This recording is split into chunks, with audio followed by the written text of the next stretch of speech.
Buterevu mulungi ali ku program Uganda Tukole nyongera okubanga nkubuuza ku nenkwaniriza wano ku Smart 24 TV nze Director Kiwalabye ennaku z'omwezi ziri bbiri mwezi gwa munaana mwaka 2024 sawa zino kwa kaita k'eddakiika bbiri zaakamala okubanga zeganya sawa ey'omusanvu nyongera okubanga nkubuuzaako naddala gwe yakedde mu kibuga Kampala okujja okubaako okukola okw'enjawulo kwokola bayiri b'emikwano gyange abali wansi mu kubanga mbabuuzaako namwe abatulabira mu bizimbe ebyenjawulo abatulabira mu office ag'enjawulo nga wakedde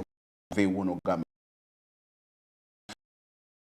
kyenkola kansube bitambula eddala bulungi nnyo essaawa zino omusanvu gye wakati abasinga ku mama mugenda kulya kyamisana munange ekyemisana watteeseteesedde kyogenda okuba nga oli ate bw'otukka ebiseera ebisinga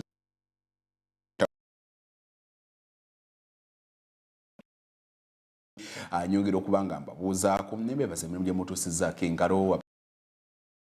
abira emitiyana banafe abali e Kakumiro Fort Portal abali e Masaka abali e Kakumiro wa Honorable Prime Minister Nabanja abatulabira mu bitundu ebye Ggwanga abaana b'Ejjinja Bugweri genda gonna ebina bitundu bya Eastern mukolera ddala mu gwatendo nnyo kubanga ate mulaba program Uganda Tukole abatulabira mu kibuga ky'Entebbe mukolera ddala mu gw'amaanyi nnyo wano e Kasangati mukolera ddala mu gwatendo nnyo namwe abatulabira ku masimu n'abatulabira mawanga ag'enjawulo ndaba nafe abali mu mawanga gamba nga Abu Dhabi nga mu streaming live ku YouTube channel yaffe mukolera ddala mu gwatendo nnyo era tusiima bwongerwa bannaffe okubanga bulikana ku mutwegeka amaaso nyongera okubaniriza okutugobera buterevu nnyo ku mikutu gyaffe emigatta abantu naddala Instagram Facebook ate era kwoteka ne TikTok tekayo nnyo amawulire mukwano gwange otasanidde kubanga osome kati ebintu byakyuka wayinza okubeerawo waliwo story ezimu nga zo tuzisa ku mikutu emigatta abantu nga yo kiyinza otubeera kizibu gire taano oba gamba nga ku TV naye ng'ate eri eno just bwe tuba tugezesa ku TV tuba tugijja kuwa nga tukuwa mu buufu bwonna naye nga breaking stories tujja kuba tuziyisa eri nga ku mikutu gyaffe emigatta abantu so gendayo tugoberere buterevu nnyo gamba omukutu ogwa extra sobola n'okuwa endowooza yo ku mulamwa gwaffe gwe tuba tutaddeyo ono osobola okubanga ogoberera bulungi nnyo ebintu wamma nga bwe bitambula kansuubire omwezi guno naawe ogulabira ddala nti nno kaakati zizo ennaku z'omwezi ziri 14 mwezi gwa munaana olabira ddala nti omwezi guno gutandise okubanga gudduka yiriyiri mwaka gwa 2024 nagutandise okubanga tugusiibula kitegeeza ki nyongera okubanga kikujjukiza buli kana kitegeeza ki okuba nti nnaku z'omwezi zitambula omwezi guno gukendera kitegeeza ki nti ebyo ebiru bye balina okubanga okola oba goals balina okubanga oachivinga mu guno omwaka olina okwongera okwekuba mu toki okulaba mbituuseeko erigwa negesa amaaso eyina enteekateeka ezitandika bizinesi abaffe bizinesi wagitandika era ekyaliwo abasinga kufa ebitwali tuyingira twalina goals ez'okulaba nga tuyingira mu bufumbo obutukuvu abaffe otuuseewa abamu kwe walina goals ez'okutandika okuzimba okugula amataka otuuseewa so gino emyezi egisembayo mwezi gwa munaana gwa mwenda gwa 10 giba myezi gyakwongera kwekolamu kiki esikoze bulungi mu guno omwaka kiki nandyagadde kiki enna okuforwardinga mu mwaka ogujja nti kino kiganye njagala okubanga kitandika abasawo kumuyinza okubanga tatandika guno omwaka nga atukomekereza 2023 walina ebiru bino gamba tamu 2024 nja kutandika mu business yange nja kutandika bwiti ninga butukidde mu mwaka guno ngotandika okubanga nga kutandisa okubanga nagwo gugwerayo nga olabira ddala ebintu amate bitambula ddala bulungi wabula nga kikwetagisa to forward your plans okutuukira ddala omwaka ogujja so giba gya myezi gino emyezi egisembe giba gyakwongera kuba mu tochi kwongera kulaba wowe utakoze bulungi oyongeremu amaanyi wowe okoze obulungi ate omeasuring olabe nti wano goals zino zinayinayina omwaka nga gutandika kino nabwe kiti nsobodde okubanga nkituukako nsobodde okubanga nkifuna olwo n'omanya nti akanyongere mwana amaanyi wano nkoze bulungi nnyo wano sokoze bulungi nnyo kwegamba n'obanga osobola okubanga wamma ebintu bitambulira ddala bulungi nnyo erimu abalimi nyongera okubakubiriza bannaye kati akakuba season gye tugenda mu yankuba nyongera okubakubiriza mufube nnyo okulaba nga muteekateeka ennimiro zammwe ate musige ate mwebuuzeko ne kubalimisa mwebuuzeko ku ne kubalimisa mumanye bannaffe ki oyinza okuba nga olima ku ttaka eryo abantu abamu bosanga nga ye akwata bukwasa ettaka n'alima bulimi ffa oli nasanga nga kyererezi kyererezi ne n'ayagala ataateekewo emmwanyi batejja kudda wabula woolaba wabawo obusozi bwe wati wabeerawo nga obusozi waliwo Serengeti osobola okuba ng'oteekawo emmwanyi so mufube nnyo okola nga mwebuuza ku balimisa mwebuuza ku bakugu neddala bannaffe ab'ekyalo mufube nnyo okulaba kati right now neddala nga tugenda mu sizoni eno esembeyo nga tukomekereza omwaka nga n'enkuba yino etandika okuba nga tuyingira sizoni y'enkuba olina okufuba nnyo okulaba nga n'eddagala lyennyini ly'onookozesa ku birime ng'omaze oddukolako research n'abantu abasingako ffe twagala nnyo okupakuka wali mu budde obukolaki obudde webusembera nogamba njagala kino njagala kino atogera okumaliza ng'okoze ensobi so tufube nnyo okulaba nga tweteekateeka abalimi nga mweteekateeka ffe wano mu kibuga Kampala abavubuka nyongera okubakozesa ne tulekerawo okunyoma emirimu buli omu baako kyokola keera ku makya obeeko kyokola ogambe nti kino nakino ne bweki ne bweki ne bweki ngenda kubanga nkikola tulekera ebintu by'okulera engalo tulekera ebintu by'okuliringa nosanga omuvubuka yeebaka kuva ku makya paka ku makya olufunamu obudde nadda ku mutimbagano n'awalampa abakulu n'awalampa ono kwegamba nolabira ddala nti ebintu byakola tebigagatta vali ku bulamu bwe so tufenye okulaba nga tukubaako kyetwenyigiramu tubamu tubako kyetukola ate okulaba nga tubaako kyetufuna at the end of the day nga kigulira amagala eddiba abaana ndowooza batandise okuba nga bawummulira weekend amasomero agasinga weekend gye tugenda kuba nga batandika okuba nga bawummula so ndowooza omuzadde oteeseteese ddala bulungi nnyo olumula luno bagenda muno nkwadde ddo lumpi nnyo kubanga abaana balina okuba nga baddayo ate mu luwummula luli olwa gye tuyita promotion term abaana lwe basoomoso ne bagenda ku ddaala y'ebyenjigiriza eribaliddako university ezisinga nno zazzeemu badde ndabakawa beemakerere mu buzibu nabazzeemu kubanga basoma aba UCU bwe bawummudde kwegamba ggwanga bweritu bwe litambula abaana bagenda kuba nga abamu bawummula ddala aba senior six aba A-level O-level primary bo bagenda kuba nga bawummula era kiwandoza weekend eno amasomero agasinga gera kuba nga okubanga gawummula kale nyongera okubanga nkwanirizaako nze director ekiwale betubeerawo buli lunaku essaawa ziba 7 paka essaawa 9 nga nkuwa kyoteekeddwa okubanga omanya nga nkubira toki mu nsonga ez'enjawulo nga bwe ziri olw'amawulire mangi nnyo agatuukawo nga tusobola okuba nga ogamanya naye wano wennyini osobola okuba nga ogamanya ate n'omanyira ddala the story behind the headlines osobola okubanga mukwano gwange ebintu obitegeera bulungi tandika kuva Monday paka lunaku luba lwakutaano nga tukuwa kikyoteekeddwa okubanga ate nga omanya kakati era ndowooza mulaba n'okulaba mudu eriko wansi ebigambo byazze bubi ekiro kyajjo essaawa zaabadde ngaawo 5 amawulire ne gatandika okubanga gafuluma nti omukukunavu Tamale Mirundi senior avudde mu bulamu bw'ensi kyannaku nnyo mukulu Tamale Mirundi abadde musajja teerya ntama abadde namwatu abadde tayinza kuddaawo n'omulinnyako abadde musajja ng'ayogera ddala ensonga nga bwe ziri ku mutima naye ekisinga mu byonna abadde aweereza eggwanga lye to the maximum to the fullest musajja waafiiridde kati nga ye muwabizi wa president ku nsonga z'amawulire ate yaliko sekretary w'amawulire mu maka g'obwa president kwegamba eggwanga lye alikoledde ddala era watuukiddwa okuba nga awummula mbaddekaawo nga mbadde ndi mukugobereramu ku bimu ku bigambo bya mukwano gwe nnyo omukulu Sir Simon Luyanga Lutayanga emboozi gye babaddemu eyakafubaawo nga omugenzi ng'ali mu kwogerako ne Sir Simon Luyanga Lutayanga omugenzi alagira ddala nti munange abasawo bannongoosezza banzigyemu amazzi mu kifuba kwegamba kiyinza okugambira ddala nti bwe mukuba obulwadde obumuse obumuleetedde okubanga ava mu bulamu bw'ensi abadde amazeeko ndowooza bu sabiti banga nga lya wiiki 3 ng'ali ku ndiri awo era yafudde kiro kyajjo mawulire tegawoomera ddala ti ebigambo byazze bubi mbeera bwetyo bweri abadde ndowooza musanyusa adde asanyusa nnyo n'abantu eddala bwebadde ojja nga omugoberera ku bigambo ngeri gy'abadde abyayogera mukulu Tamale Mirundi ye muntu gw'obadde oyinza okuba okumpi ng'oseka busesi nga kizibu okubeera okumpi ne mukulu Tamale Mirundi ng'onyiize nze ku lwange personally mujjukirako nakamusinkanako ndowooza emirundi ng'ebiri olwo twaliko awo waggulu awo nga ku kusaabuwe wano netusinkana naye netunyumiza ddala naye nga musajja muba muli musinkanyawo nga munyumiza ddala emboozi wamma ddala nga tafaayo nti oba omuntu nakamusinkana oba nga munyumiza ddala emboozi n'egwa amakerenda abadde muntu w'abantu kwegamba eggwanga lijja kwongera okuba nga linyolwa ate naddala bwe kituukira ddala ku nsiike ngaffe naddala bali mu mulimu gwa mawulire kubanga mukulu Tamale Mirundi abadde munnamawulire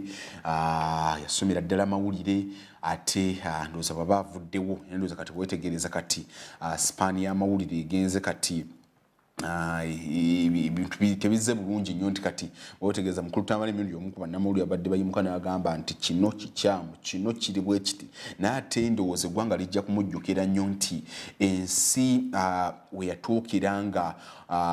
teri muntu gutuyinza kugamba defendinga gavumenti ya NRM mukulu tamale emirundi yayimirira bwantu ogwo nga ye muntu asobola okudefendinga gavumenti ya nga ojjeeko ne bano bonna madamu Fulfiga nga tebanaba kujja baani naye nga mukulu tamale emirundi yasetuka n'agamba no this and this ngensi yonna erabira ddala ng'abantu abasinga balowooza nti gavumenti terina buwagizi abantu abasinga balowooza pulezidenti terina buwagizi naye nga mukulu tamale emirundi yasetuka n'agamba no president yali bwati so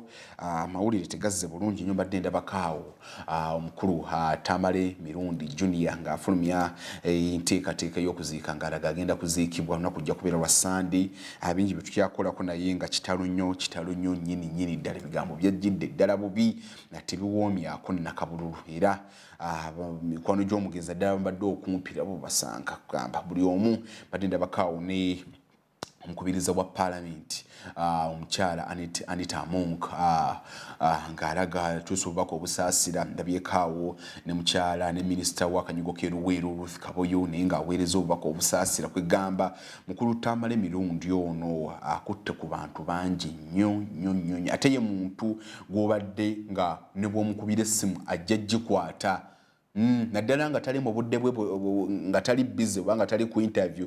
naye nga bw'abadde ali mu budde bwe obw'eddembe ng'asobola okukwata ne munyumiza nno ddala emboozi ate n'akuwa ne ku magezi mu ngeri ey'enjawulo ate gy'oba weetaaze naye ng'obuzibu bwe bujjira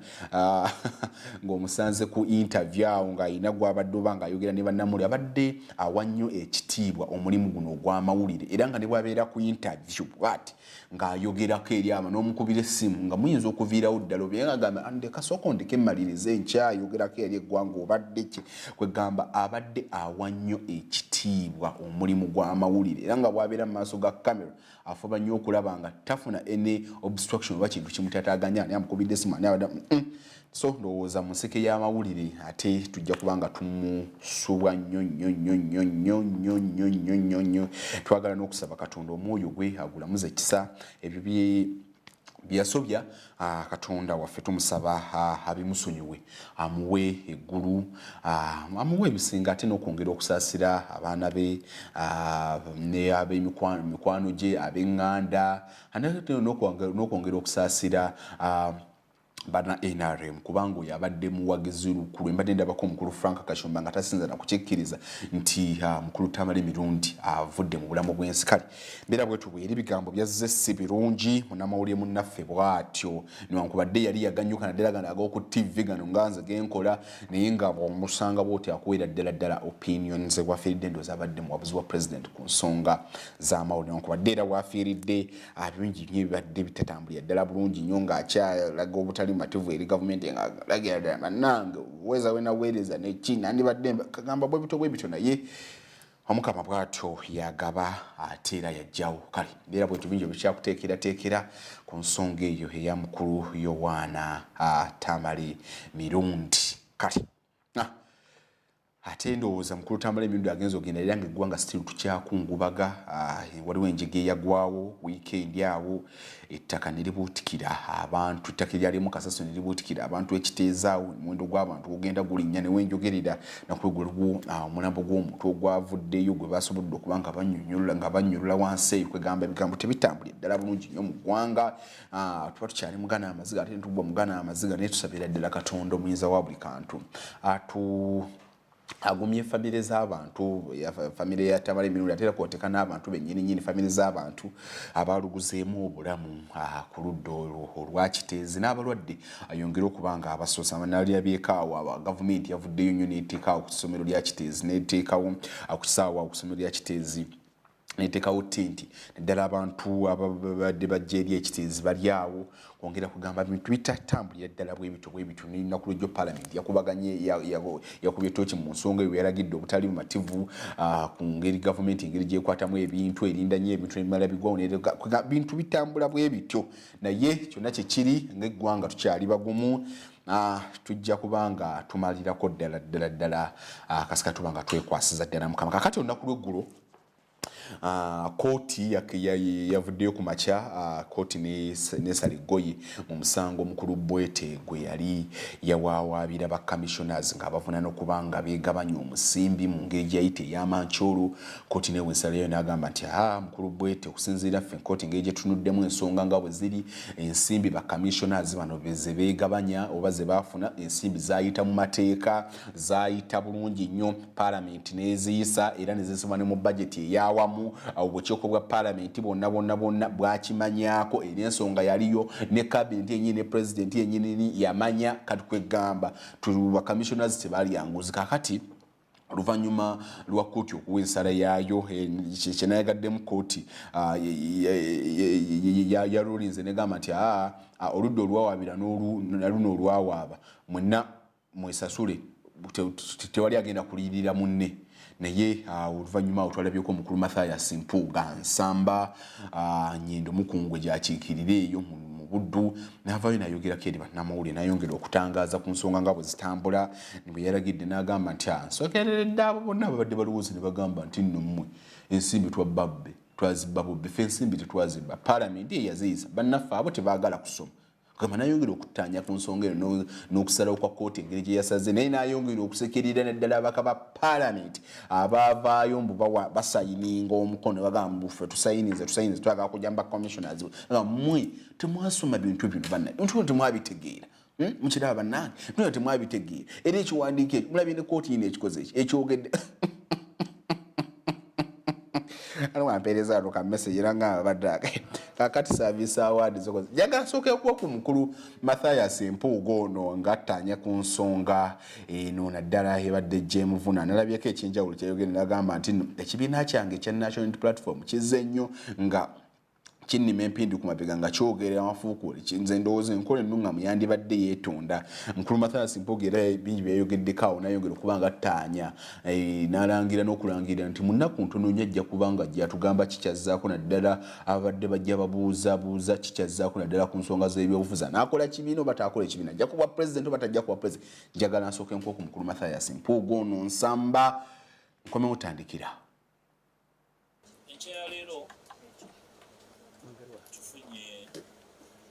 Ekiwandiiko ekivudde mu kkooti enkulu bakisalawo eggoye ku nsonga enkulu ezibadde mu Paalamenti ne mu ggwanga. Ensonga zino zimaze mu Paalamenti emyezi 8 nga byetoolera ku ba commissioners ate nange yali omukulembeze oludda oluvuganya Paalamenti emyaka 2 n'ekitundu egiyise. Kooti waliwo bannayuganda abatwalayo okwemulugunya nga bagamba nti formation ya Parliament terina buyinza kusalawo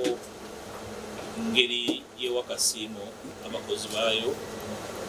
Commission terina buyinza kusalawo nsako. Commission yakwata bubi ensonga ezo yazikola mu bumenyi bw'amateeka ate ne ba commissioners abazirimu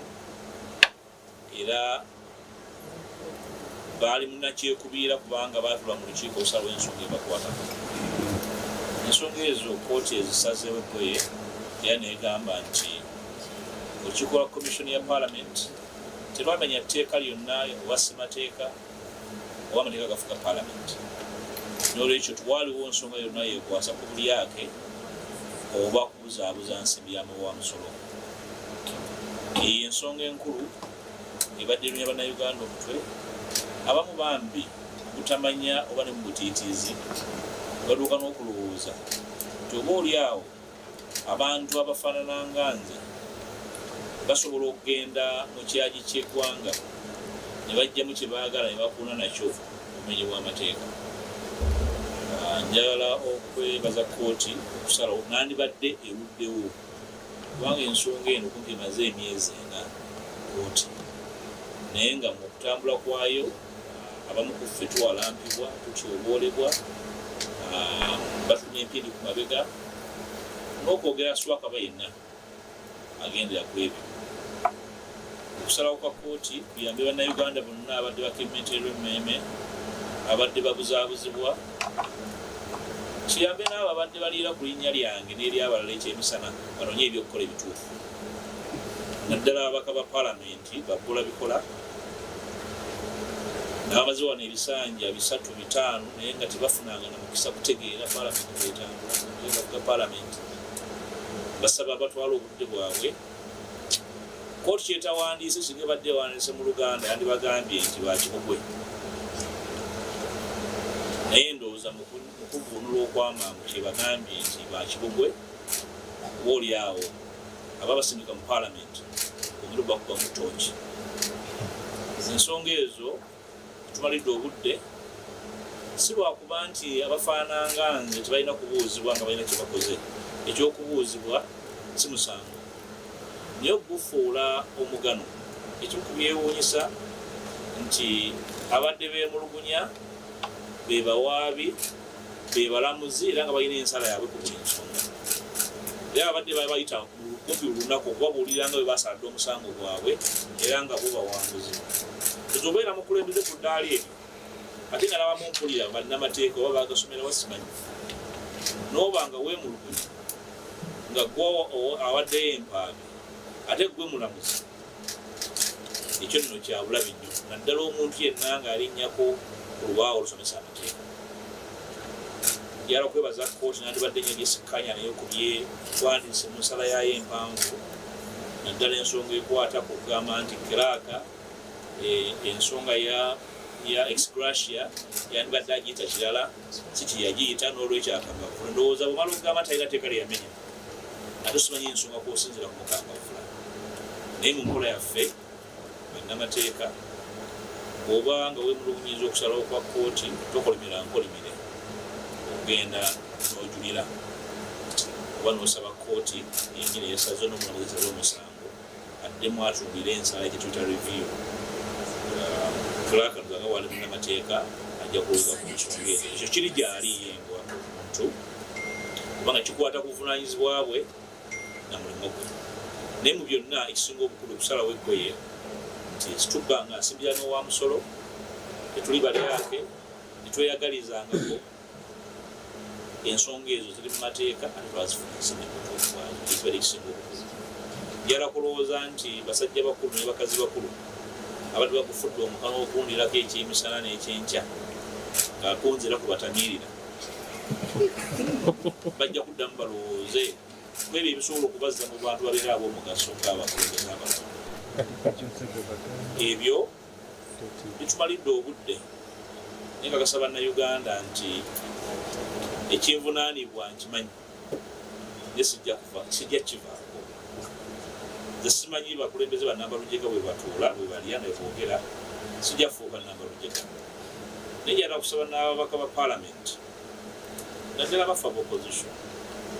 naddala abava mu kibiina kyenvamu ekyanoo bafune ku mbavu okwetengerera mubaka wa palamenti asobola kwetengerera nga kyenjenje ali awo mbadde muba interviewing oyo n'agamba nomanyi mpuuga mutuufu wange basajja bayinza okunyima kaadi oba wanunakiwatu era oba ogasaaki abaakulonda nga tolina na tengeneze zigamba nti kino kituufu era kyekituufu ababaka bwe batyo mutumenye nnyo mumutulemesiza n'okubaako etutuuka nga opposition muwe ekifaananyi nti wemuli naye nga muli kiguumaaza kooti etuwadde ebyokwebuulirirako tujja kwebuulirirako abo abaagala eggwanga okugenda mu maaso n'abaagala tutambule nga tutambula situbeteggera batambule nange ngenda kuddayo ku puroguramu zange zenali nteekateeka naddala erifa abavuganya mukiraba mu kiseera kino nga obudde oluvuganya tutambula tubeteggera twava ne mu kubeteggera ne tulwa neyo wansi akati tuli mu kwemagaza bwemagaza twali ensonga ya Simba gye tugoberera tuwukira buli kaguddewo netulina kyetumulama kwe tutambulira tunoonya butaala nakwetimba mooli nakwetona maganzi ekiseera kituuse abodde oluvuganya batte ebigere beebuulirire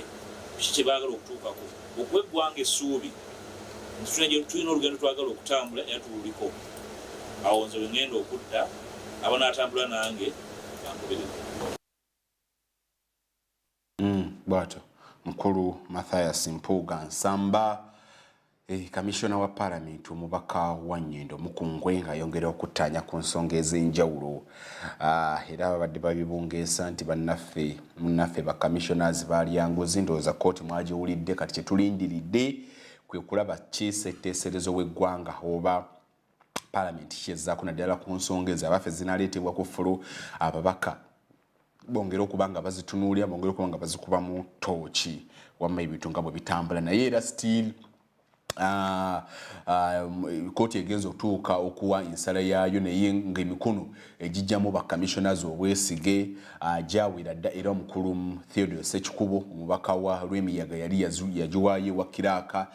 so tusuubira wiiki eno nga ennaku 24 tezinaba kuggwako tusuubira Parliament okutuwa okuvaayo era njanjula eggwanga naddala ku kiteeso ekyo nti akirugera kuba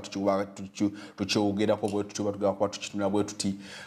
tetusuubira ndowooza Parliament mu bbanga ndowooza nga lya nnaku nga 21 okuva omukulu lwe yateekayo ebiwandiiko okwefuula kyesirikira naddala ku nsonga eyo kuba yo kooti kakati ensonga zisongera okuba nga zoogerwa kubanga kooti emaze okuba nga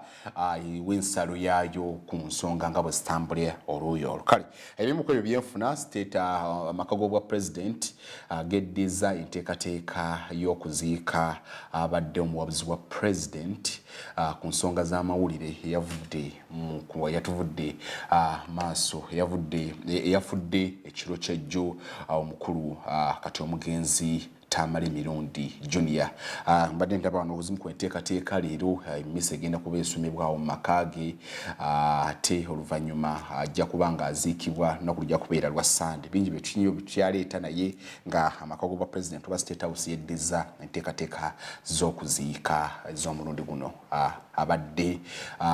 omuwabuzi wa president ku nsonga z'amawulire mukulu Tamale Mirundi njaga kuba nga akutwalako mu mulango wakama baffe bwe nkomawo bingi nnyo by'oteekeddwa okuba ng'omanya waliwo n'ababaka abayozezza ejjo ku munye olunaku lw'ejjo babadde bateesa naddala nga bakubaganya ttooki nga batunuulidde ensonga ezo eza kiteezi ne bayonenya nnyo ne gavumenti okwagala nnyo okubuguma okukola ebintu ng'ebintu bimaze okuggwawo mu kifo ky'okupulaninga ebintu nga bikyali oba nga tewanaba kubaawo nga wagwawo buzibu bwenkomawo weetandikira.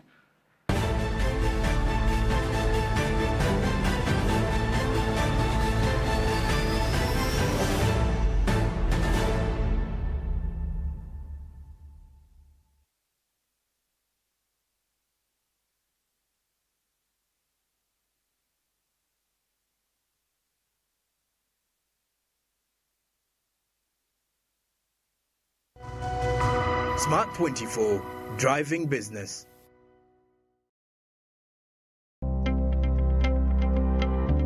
Ninsima Grow Project etwihiroko mbyaro ekatuleeta ahaha kuba turi abantu bingi tubeta kumanya ngo ntubasa kwikaha Ninsima Grow etuyambere ekatwihoko ekatwegese ebintu bingi bitubeta kumanya ebintu byingi tubeta kubimanya tubeta kamanya ngo tubasa kukura na business zitu tubeta kweyikirizamu Ninsima Grow abwo kutuyamba ekatwiho mu bingi ekatuleeta aha tukabasa kugira ekitwayega Ninsima Grow abo kutuhabula ntubasa kubaba mani ombwire bwo miso ekatuteka mu business nko kuturakore business zitu kukurakulana nko kuturabe ntuhandika amabanja na nebitwafuna ningisima abo kuba etwerekera hante tukusopinga emyenda yatwerekera omwo wino yatwereka mu kiyembe na no mwahamu mbirenta kukimanya na nabandi batahibanje be batakuhamanya so Grow etwerekera ebintu byingi yatwereka iba kusopinga dummies aha kasente kache yatwereka nko kuba kozesa ebiharani by'amasanyalazi Grow ningisima nyombere ntakukimanya ngo nimbasa kwiza nkole ki nyege charani cy'amasanyalazi kuba witikiriyo Grow ningisima abo kutusupportinga. Grow, generating growth opportunities and productivity for women enterprises. MTN ekutosaku papapate tuwa musonga kati nukulu mukaga nga 3 mwezi guno gwa munana jangu ku Dams Water ku Rugby Grounds tunyumirwe ng'okuyingira kijja kuba emitwalo 2 naye tiketi w'ogigulira ku MTN Momo ogifuna ku mutwalo gumu ye ya VIP ya mitwalo 3 kati nonyiga *165*2 oba kozesa Momo app weegulire tiketi yo ku MTN Momo ku bbeeyi rayisi tosubwa abayimbi bonna ab'e Kampala n'ab'e Busoga papapate eneetegekeddwa Douglas Lwanga ne kutuusibwako MTN. Together, we're unstoppable. 3 inspired souls brought together by love are set on a life-changing journey. This is your life, Mackenzie. This is no longer a dream. It's just something about Mackenzie. I'll never marry you. Your position does not allow you to break work relationship rules. Where choices change everything. Crossroads, weekdays at 8 p.m. on Power Magic Prime. DSTV channel 148, GoTV channel 303.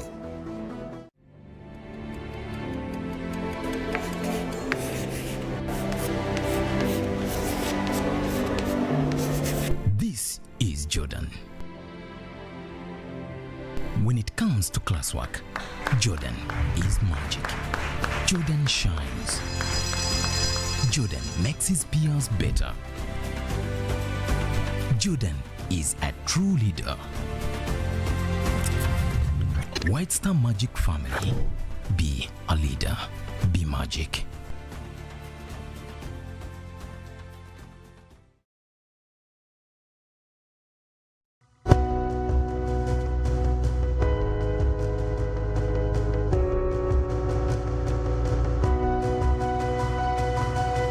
Smart 24, driving business.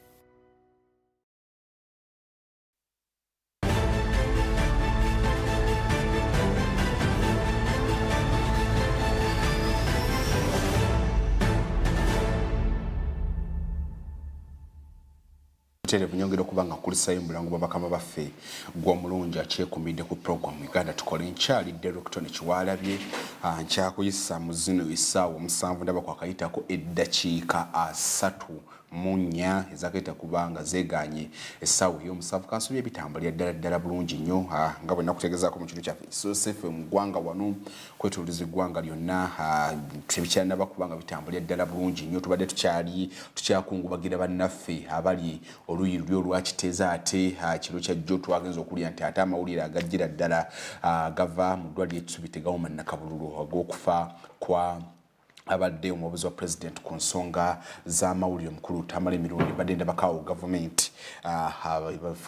yeddiza state house yeddiza ebyenziika ebyomukulu Tamale Mirundi government State House emaze okubanga yezza enteekateeka zonna mbadde ndabamwawo nokumukubaka abannaffe aba NRM nabo baweereza obubaka mbadde ndabakaawo mukulu Emmanuel Dombo nayogerera ekibiina kya NRM naye ng'alagira ddala nti abanange ebintu bize bulungi nnyo wabula omwoyo gw'omugenzi omukama agulamuze kyesa nga mukulu Tamale Mirundi wagendedde okubanga wafiiridde bingi nnyo badde ddala bawirako bukulembeze bw'eggwanga babadde ayinako obukuku nti gundi ne gundi bannanga mwankola bubi naye ndoza bino tubiteeke ebbali ng'eggwanga tubeere wamu twongere okubanga tubasaasira kale ate njagala okubanga mbakubiriza bannange tufube nnyo okulaba nga tukola bazadde bannange muvubuka ndaba eyo omusajja ndaba bufa nnyo okulaba ng'okola biyinza okuba leero tebitambudde bulungi sofa nga essaawa zino ziweredde ddala 7 olunaku luno olwaleero tutuukidde luno olunaku olwokusatu luno ng'ebintu tebitambudde bulungi nnyo toggwamu maanyi liyinza okuba nga ssente ziganye nga tuukidde 7 tonnabadde nakuyinza kufuna ne transport yakuzaayo eka toseka mukwano gwange waliwo wanaseka toseka waliwo wantu embeera olunaku lwetutuuka nga ne transport yakuzaayo tokola kitomuyina wabula nga neddala eringa ffe abayiri byabawansi naye toggwanga mu maanyi sigala ng'okyalemerako nenkyakomawo okole kubanga bw'olemerako osobola okuba nga ate owangula waliwo ndabanyumirwa guno omuzannyo gw'ebikonde oyo guba kubya ekikonde n'agwa wansi n'agaana okusituka oyo abeera feeriya naye oyo guba kubya ekikonde n'agwa n'addamu n'asituka n'afungiza buto n'addamu okulwana oyo abeera muwanguzi era tumwogerako nga n'antamiggwa kubanga ayimiridde n'alwana so naawe mukwano gwange ndaba ali mu bizinesi nza okuba tebitambula bulungi nnyo omwezi guno sobanga tegunatambula eddala bulungi toggwamu maanyi embeera gyoyitamu teryagisobolanga mukama katonda kale atugobere ku mikutu gyaffe emigatta bantu nga Smart 24 TV mukwano gwange osobola okubanga ate nga omanya amawulire kakati enjege eyatuukawo ku lunaku olw'omukaaga ettaka eryabundukaawo ettaka lya Kasasiro neribunduka neribako abantu kati abasukira ddala 23 abalugulamu obulamu olunaku lw'eggulu ensonga eno yatuuse mu Parliament bongera okubanga bakuba ttoki ku nsonga ezo era ababaka ne balagira ddala obutali bumativu bwabwe eri gavumenti yeefula kyesirikidde ddala ku nsonga ezimu ng'ate ebeefunye okuwabulwa ekinajjukirwa nti waliwo amaloboozi mangi nnyo agavuddeyo agabakulembeze kabaga bannange nedda ekitongole kya cases twakiraba ne tubagamba ne kiteeza jjudde waliwo omukutu gw'amawulire ogumu gwe nabadde ndaba Hajjati Mr. Kabanda kwe yabadde nga nyonaga bannange naffe ffennyini twagendayo okwo ne tulabira ne tugamba bannange kiteeza jjudde alimu enjatika naye tewali nnyo kyakolebwa kakati jo Parliament yakubye tochi mu nsonga eno era nalabyemu ku bawaka abamu ddala nga muwadamu ku nnyingi muwada w'Ekyaddondo East ng'ayoza ne ku Munyi nga bannange ekintu ekyatuukawo nze nalabira ddala abantu nga bafa bannange ekintu kyatusoseeko era nalabyekaawo era mu kuseteeserezaawo minisita w'ebigwa bitalaze Madam Lilian Abel ng'awa Parliament alipoota okuba kwe batuuse ku biki bye bagenda okuba nga basuubira okuba nga bakola na kinteekateeka ki gye bakoze gye bagamba nti naddala gavumenti gyeriko nti kati right now nokwate tukyatunudde long term goals naye tulina okulaba nga tulina ekyenjawulo kye tukola gamba ng'okuba nga abantu tubajjayo eri mu danger zone tubateeke wano mu otadde weema zaffe tubawe emmere tubawe ki ate nga bwetwetegereza embeera nga bweneetambula gw'omuwendo gw'abantu abakyawagamidde eyo bakyawagamidde wansi wa Kasasiro gukyali era abantu bangi bakyawerako nokubadde kati nti essuubi ly'okugyayo omuntu omulamu wansi eyo mu Kasasiro liyinza okuba likende lyongedde okuba nga likendera kubanga katubanga enjege yagwayo ku lunaku lwali lwa mukaaga ate Sande Mande lwakubiri lwakusatu tuyinza okugamba tuyinza okuba nga tewakyali muntu ayinza kuba nga avaayo nga mulamu neno ankubadde gavumenti ekyakola n'obutaweera era biweetiye bikyali mu kitundu ekyo kwongera kulaba ng'ate biyinza muno ebijjayo emiramu nga bwomanyi nti obuwangwa bwaffe wano mu Africa omuntu ate sikobola baba bavudde mu bulamu bw'ensi ne bawumuziikako omunango oguma naye kinuma nnyo omuntu okufa naye nga toyinza nakulaga malaalo gesondooza gavumenti ekyayongera okulaba nga eyiikuula nabadde ndabako Ssaabaminisita Bina Nabajja Musafiri ng'agamba nti tulinawo wenyini tulinawo ekanya tractor zino olumala okuyiikola zigenda kudda wali Buzzi ate zongera okuba nga zisima ekinnya wetugenda okuba nga tuteeka Kasasiro ono ng'ate bwe tutunuulira okulaba biki ebyenjawulo bituyinza okuba nga tukola ddala ebyenjawulo tuyinza okuba nga tukola mu Kasasiro ogamba nga tujjamu amafuta amasannyalaze gamba ebintu ng'ebiringa ebi naye yo Kasasiro wano mu kibuga Kampala kyali tuyinza okugamba nti kati it is crisis newankubadde bannaffe ab'ebibuga ebirinaanye ekibuga Kampala gamba nga nkumba bamaze ne bakiziga baga kale muleetereeteeko naye twaddewo obukwakulizo oluguudo lwaffe luno musoke mu lukola ate era ekirala musoke muleete ebimotoka biweetiye bisoke bijje Kasasiro wano ebimotoka bibadde bimuyiye bimuteeke wali gamba naye beera bwetu bwekyali naye nga ndowooza bannayuganda tulina ofuma nnyo okulaba nga tweyigiriza nnyo enkola eno ey'okusootinga Kasasiro naye kati osanga omuntu ekyo ebicupa bya soda ebigiraasi ate byagatta n'ebicupa ate n'abigatta mu bivunda ate n'abiteeka awo tweyigirize nti omuntu kyandibadde kinyonyi n'oba n'obusero obw'enjawulo nagamba nti bino bivunda bino tebivunda ono pulasitiiki buno buveera kwegamba n'abatwala Kasasiro nabo beetaaga bafuna enkola gamba nti kati kimotoka kitwala ebintu bivunda kwegamba kuba tuwone embeera ne twali tulabaawo ekiteezi Kasasiro alimu ebicupa alimu ebiki kati kwegamba nga n'obulamu bw'abantu bennyini naddala bali ku mulimu gw'okuba nga bataasa abantu nagwo guli mu lusuubo njagala nsooka enkuwe ku embeera nga bwe yabadde mu ssetteeserezo w'eggwanga olunaku luno olwajjo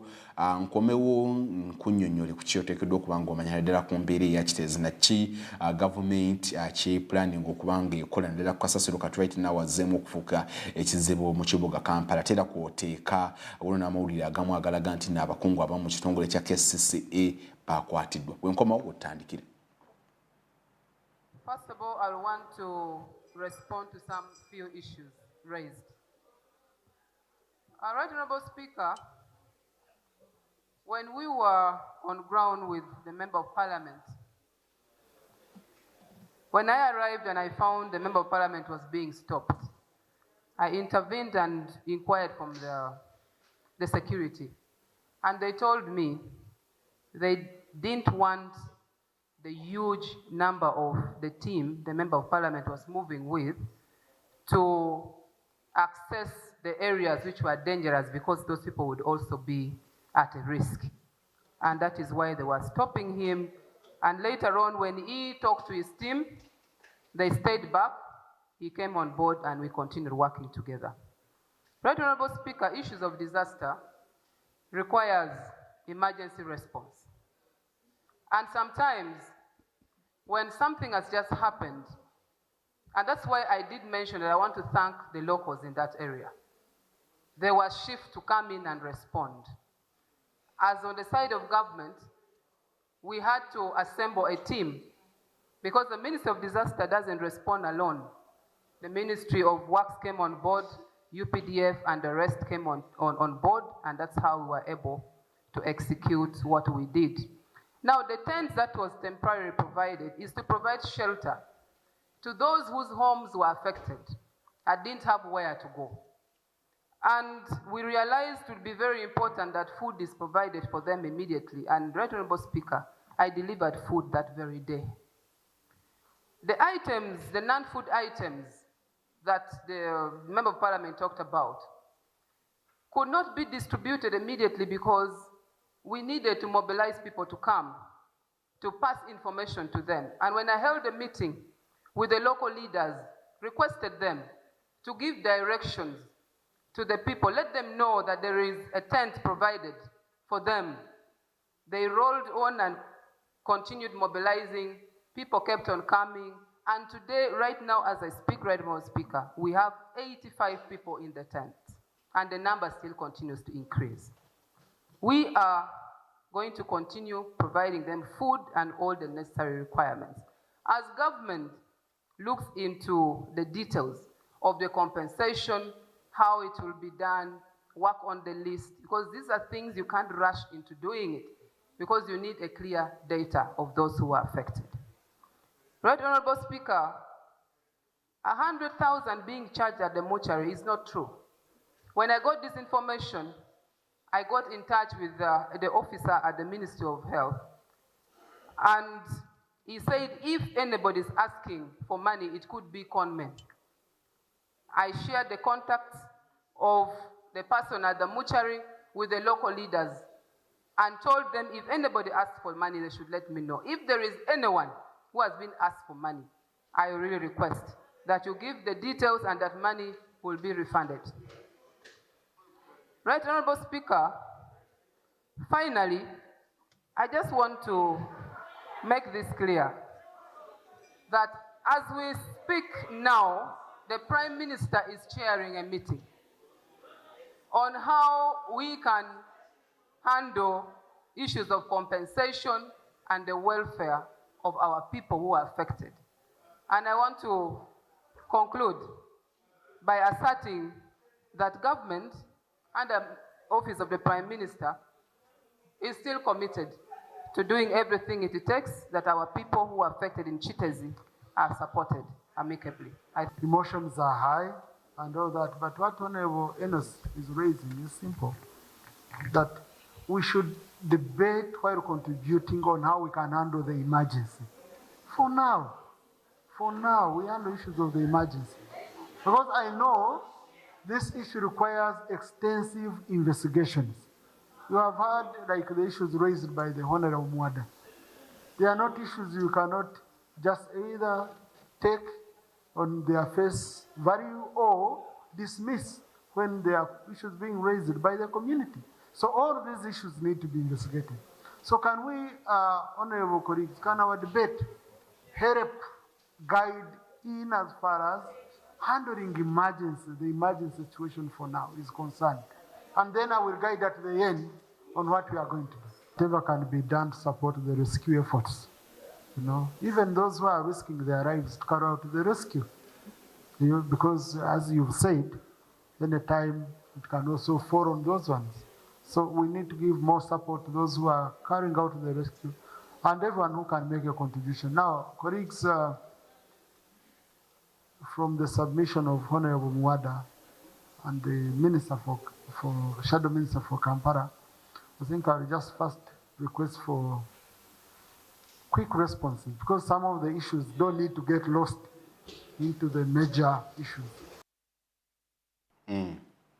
Parliament bwatyo byabadde kuba tochi ku nsonga ez'ekiteezo eyo ndowooza era minisita omuwuliddeko minisita omubezi gwa bitalaze Lydia Nabel nga yongera okuba nga akkaatiriza waliwo bingi byabadde bisoose okuba nga biyitibwa abiyitingana naddala ku mikutu emigattabantu nti abantu abagenda okuba nga bafuna emirambo gyabwe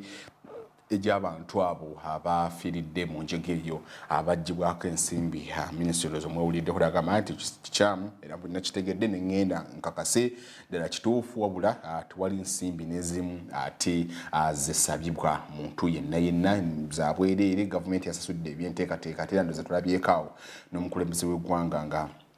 avuddeyo n'agamba nti abantu abafidde mu njege eno famire zaabwe ngenda kuba nga nzuwayo akasimbi akatonotono ate nga bwetwongera okulaba ku gavumenti enteekateeka gyeneebezzaako n'abo bennyininyini abalwadde naddala abakoseddwa bakyali malwale gavumenti yeddizibwa obujjanjabi okwongera okuba nga ebajjanjaba ne bawaayo n'akasimbi akatonotono ate nabadde ndabakawo n'omukyala prime minister Robina Nabbanja Musafiri nti alina akasente akatono kawaddeko yennyininyini abantu abali mu weema ezo bannayuganda bangi nnyo ku mulundi guno bavuddeyo okwongera okuba nga bakwasizaako naddala abantu abali mu nkambi eyo bali awo ekiteezo primary school awo abanafu aba Red Cross we batadde weema abantu bali bonna abavudde ekiteezi we bali bagobeddwa mu mayumba gaabwe eri okunga gavumenti bweteekateeka bali awo mbadde ndabako n'abantu abamu abatutte engoye ngatto omutima ogwo gw'Abasseruganda eggwanga ligwetaaga nyina okwongera okukubiriza omuntu yenna ng'oli eyo olina engoye olina engatto bantu balimu banetubeeku ekyenjawulo kye tubayamba olwo ebintu bitambulire ddala bulungi nnyo malidaadi saana gwo omuwendo gw'abantu abali awo gavumenti we yatadde tenti oba weema we bakyali gwo gwongedde okuba nga gweyongera kubanga kikyenajjuka nti gavumenti Ssaabaminisita bwe yaliyo ku ntandikwa ya weeki eno gye balagirira bagamba nti musooke mwambukeeko ekifo kino musooke muveeyo mugende wali mu weema nga ate bwe tuteekateeka okulaba embeera nga bwe tunaagikwasaganya ebimu ku ebyo bizize nga biraga obweraliikirivu ddala abantu abawangalira mu kiteezi kiragira ddala omukweraliikirivu zendwadde nti kati emyala jjukira kasasa engeri gye yagwa emyala negizibikira kati enkuba bwengeri gye yatonnya ate nga amazzi gava mu kasasiro ganjadde mu mayumba g'abantu ekiyinza okuba nga kiviiramu embeera etali nnungi gamba ng'ey'obulwadde kolera musujja okwongera okweyonga naye nalabikawo omukyala prime minister ng'alagidde nagamba nti ebimotoka bino biweetiiye nga bina bisooke bidde wali bigaziyo omwalo ogug'amazzi tusevinge amazzi gasobole okuba nga gugatambula ddala bulungi nnyo omwala bagugolole awo nno embeera tulabe nga bwena tunagikwata gavumenti kalwalinaawo eri mu kulaba muteekateeka ngeri yakwongera kulaba engeri gyeyinza okuba nga eriiramu abantu abo ate n'okwongera okulaba ki kyeyinza okuba nga ezzaako kuba kati right now nti tuyinza okugamba nti kati eggwanga teriina nti oba gye tuyinza kugamba factory nti kasasiro we bamukyusizza ne bamukolamu ekyomugaso ndoza tusobola ebimu ezo zinongo tam cabinet zigenda okuba nga eyongera okuba nga ekubamu tochi wanadindabako omukyala prime minister nga agamba nti cabinet tenatuula ku nsonga eno wabula ngaffe abakulembeze ab'enjawulo omuli ebitongole nga KCCA abakulembeze tugenda kuba nga twasinkanye tulina bingi bye twayogedde n'okwongera okulaba kirina okuba nga tukola wabula maaso awo tugenda kuba nga tufuna ne cabinet meeting omukulembeze gwanga gyagenda okubeeramu ne baministers twongera okulaba nga tuttanya ku nsonga eno ki tulina okuba nga tukola tuzimbe ki tuleke ki kwegamba twongera okulaba nga embeera eno teddamu kubanga egwawo oyinza okuba nga oli eyo n'ogamba nti oba kisoose kugwa wano Uganda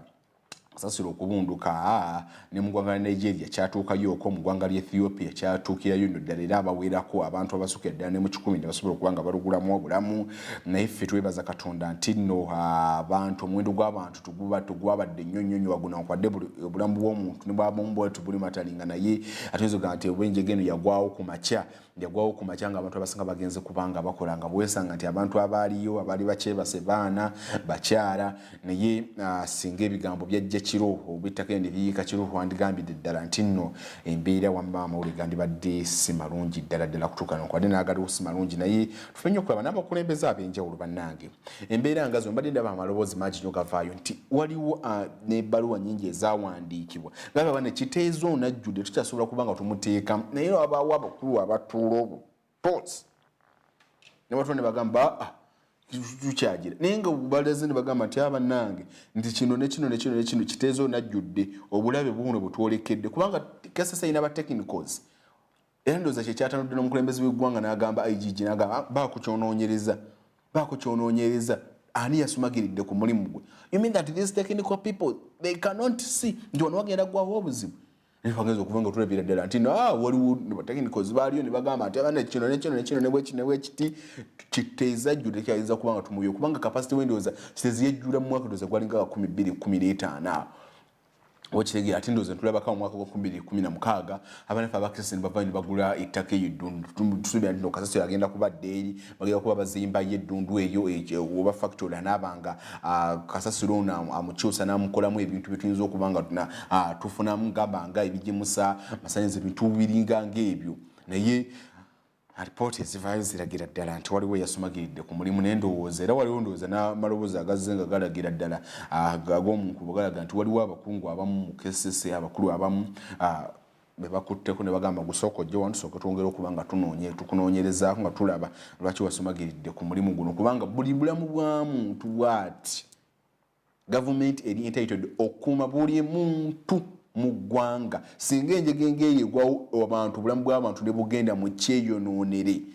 then that means government erina okubeera accountable erina okunnyonnyola kulaga nti abange ekyo kyova naye balina okukwata abakubeera gamba gundi wasumagidde ekintu kino ekyandigudde wasumagidde kubanga gavumenti gwe mulimu gwayo omukulu ne president ne bw'aba akwata ng'alayire era eragalaga ano ngenda kuuma eggwanga lino ne bannayuganda. So obulamu bw'omuntu bwe buti obufa nga bugenze mu ngeri nga tugeze ogamba nga si ntuuko kiyinza okubeera nga ebintu nga tuleetawo questions nnyingi nnyo naye amaloboozi mangi nnyo era gazze gavaayo naddala ku nsonga eyo ey'ekiteezi nga bagamba bulagajjavu oba it was just an accident wakati awo ye question kati buli muntu gye yeebuuza bw'oba bulagajjavu abantu abo abaalagajjalidde omulimu gwabwe balina okuddako ebbali gavumenti ebakangavuli. Naye ate bweba accident tuyinza kugamba nti no babigwa bitalaze oba nti no accident yagudde obugwi naye nga waliwo na lipooti ezaali zaakolebwa tugamba nti kino ne bwe kiti kiteeza jjudde. That cannot be an accident. It cannot. Obwabadde bulagajjavu waliwo abantu abamu abakulembeze abamu abaatudde eyo ne balagajjalira obulamu bw'abantu abo kubanga if an accident is akubeerako report nti no waliwo abagenda ku ground nadendabako omukyala Mr. Kampala aga ne state minister wange yaliyo okwo n'alaba n'annyonnyola n'agamba mbeera ebintu wano kijjudde kubanga olusozi lubadde luwanvu bwe luti n'abantu abamu katwayiti nabo bali awo kiteezi batandise okubanga basinga kubanga balagira ddala obutali mutuufu baga bannange singa ekitaka kyo kiddamu ekitundu kiri ekitayise naffe nekiddamu ne kituyiikira kubanga bwetegereza kiteezi wagudde naye ate bwetegereza eri erudda ddo terwagudde wabula ate waliyo amayumba agasukka ne mu 200 akitegeeza no gavumenti erina okwongera okwekoba mutooki okwongera okulaba enteekateeka eno okugikolamu engeri gyerina okukwatamu ekintu kino okulaba nga tekiddamu kubanga kibeerawo newankubadde gye accident bwebeze naye nga gavumenti engeri gyesobola okuba nga ate gikwasaganyiza naye ate ekyenjawulo ekiriwo we also give credit to government kuba bwetegereza government quick response gavumenti gye yakola nedda ku gyegeeyo kuba nabadde ndabalabakaawo abamu ku bantu gavumenti byasobodde okubanga enunula basuka yadda ne bantu 15 gavumenti yasobodde okubanga ebanula quick response eyo ku mulundi guno twebaza Katonda nti teyaludde omanyi tutera nnyo okufuna incidences oba wabaawo akatale akakwata omuliro ogenda okutuuka nga abazukiza omuliro bagenda okutuuka nga n'ebintu byawedde budda naye ku mulundi guno twagenda okulaba ati njege bwe yagwawo bwe tukulaba nga ate siko biwetiye bitandise okubanga bikola ki nga bijja mu ssaawa ndowooza zaalinga 4 ngaawo 5 nga ate siko nga waliwo ekituuseewo ekyenjawulo nga kyo weekiri nga wetiye ebyo byatuuse so ku mulundi guno quick response ku mulundi guno ebitongole bya gavumenti byasitukiddewo nnyo era ku mulundi gutwagala obbawo obugalo era nze mbawadde obugalo ate sitiko newankubadde Yesu waliwo abagenze naye ate n'obulamu bw'abantu bwe mwataasizzaako bwabadde mweyakyera ndowooza n'okuyuka kukyagendera ddala mu maaso munange tuyinza okugamba nti wayinza okuba munange wakyayo Katonda gwakyabiseeko akasubi naye nga ku mulundi guno quick response ate siko gavumenti yabadde yalagidde ddala obwangu nti ekintu Yesu nakwade kisigudde wabula we can ate siko do something okwongera okulaba nga tutaasa abantu ate n'engeri engeri yazemu n'engeri yakutemu embeera nti abanange musooke muve wano musooke mudde wano ebyokwerinda ne babideployinga nti abantu abavudde mu mayumba gabwe abagenze mu weema abalese ebintu byabwe mu mayumba kateekewo abaserikale tukuume gamba ku mulundi guno gavumenti ensonga ezikwatidde ddala kisajja kikulu kale njagala okuba nga nkuzaayo ku mulango bwakama baffe bwenkomawo bingi nyo byoteekeddwa okuba nga omanya waliwo n'omwoleso ogwawuma bannaffe abawuma gwe bateekateeka ogenda okubeera omwezi ogw'ekkumi omwaka guno bwenkomawo byogenda okuba nga ate nga omanya nkyalidde Lukutone Kiwalabi.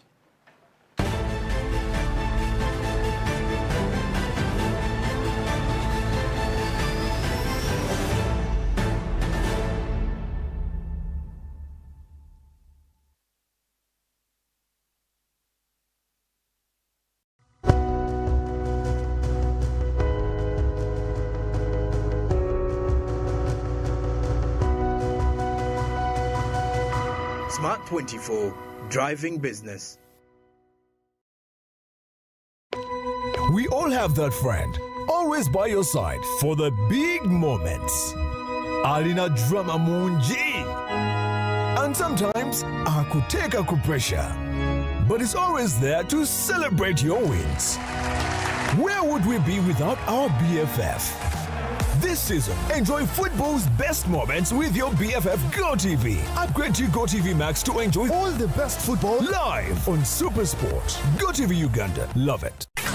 Mama nyabo, ino internet wenyukanga ekizungirizi. Ate kamera ya yolumamyo. Banange ebyandaka ku bongo. Guno mugano gwennyini. Funa kabodi supakati ku nsimbi ezisaliddwako ng'otandika kusinza emitwalo 49 zokka. Usasule mpola mpola sinsi 833 buli lunaku. Weewangulira omugano gwa kabodi supa okuva ku MTN Christmas eno. Weefunire gibbi 2 eza data wa MTN buli mwezi okumala emyezi 8. Weegemulire kabodi supa kati okuva ku dduuka lya MTN wonna mu ggwanga. Everywhere you go, MTN. Ekolera wansi w'amateeka ga UCC. Are you a female business owner in Uganda looking to grow and transform your business? Grow empowers you with access to entrepreneur services, accelerating your business growth from micro to small and from small to medium enterprises. Grow provides comprehensive support, including training, startup tools, business formalization, certification, networking opportunities, access to affordable credit and grants, coaching, and mentorship, with all resources available for free. For more information, please visit grow.go.ug. Contact the PSFU Grow officers at Trust Towers, ground floor, plot 4 Chadondo Road, Nakasero, or the Ministry of Gender at plot 2 George Street, Simba Manyo House, 3rd floor. Call us at +256 394 514 071. This message is brought to you by the Grow Project, a Government of Uganda project implemented by the Ministry of Gender, Labour and Social Development and PSFU, funded by the World Bank. Grow, generating growth opportunities and productivity for women enterprises. 6 laps to go. Can he produce his best form of the season and take the gold?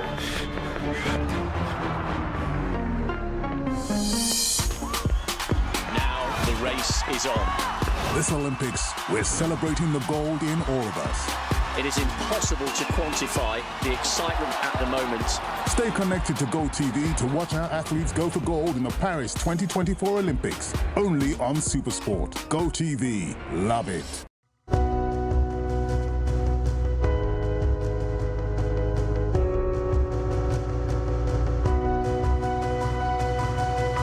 Smart 24, driving business.